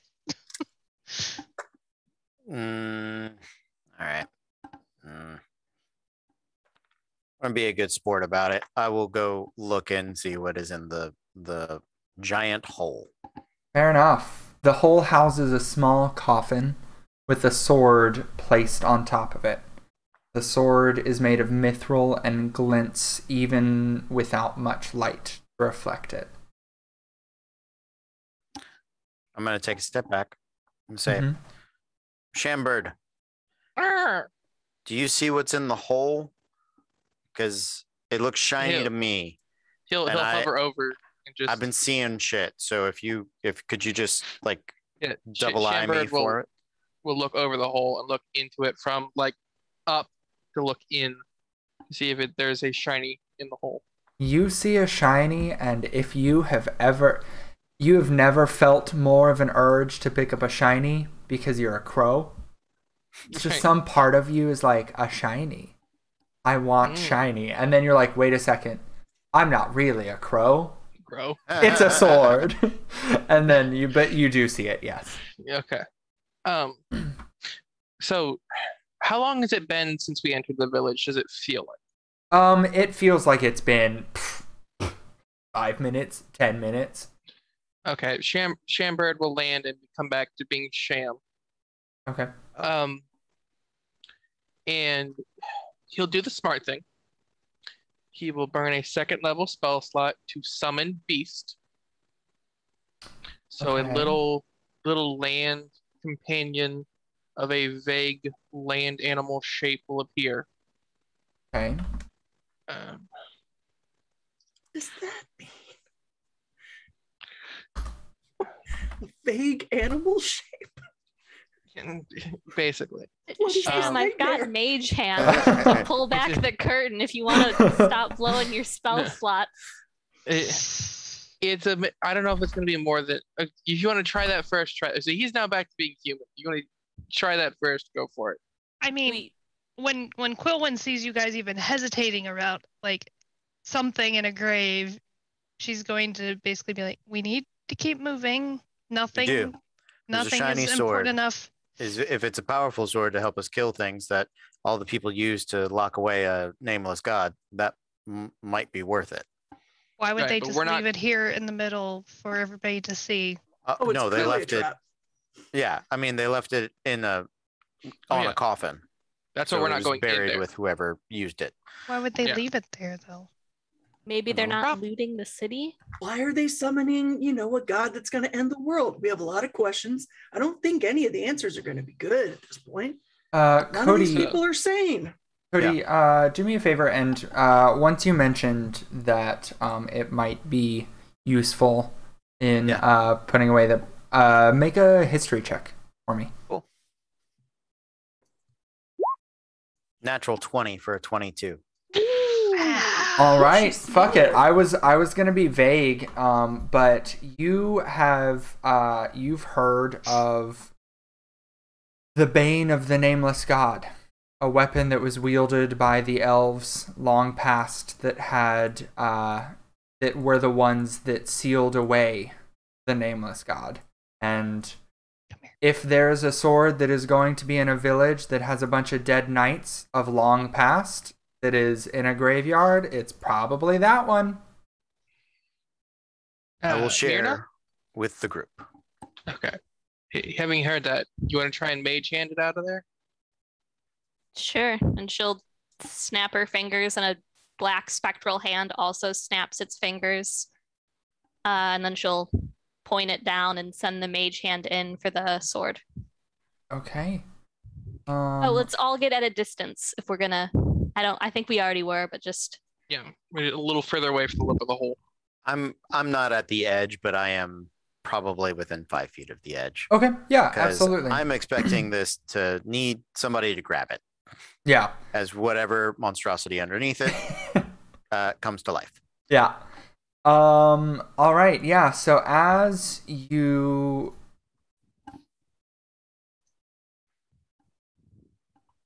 Oh, look at Stacia. I can't believe they can do things like this.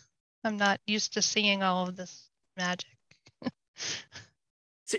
You really? Serious? Huh? Mine comes from my goddess. A whole ass spellcaster. That's I'm not the used to point, magic. though. It's not like where it come. Are you? Huh? You know what I can do? Fuck all. I And just stab shit. I mean, if And you teach want to kids do how to something. run.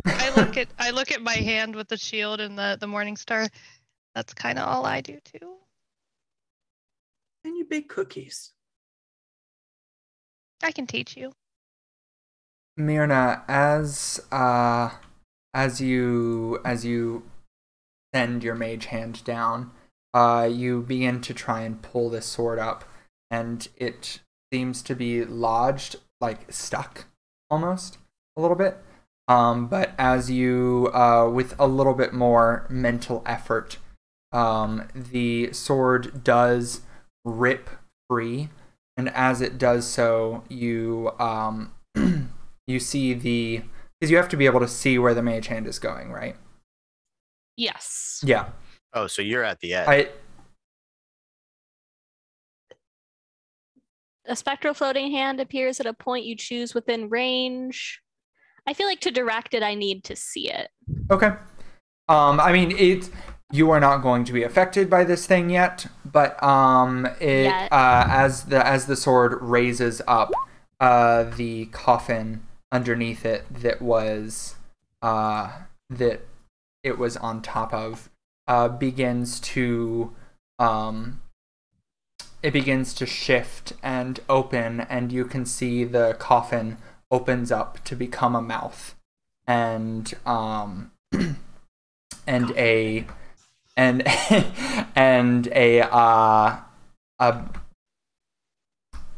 no better word for it, but then a pseudopod lashes out to try and grab the sword again and fails.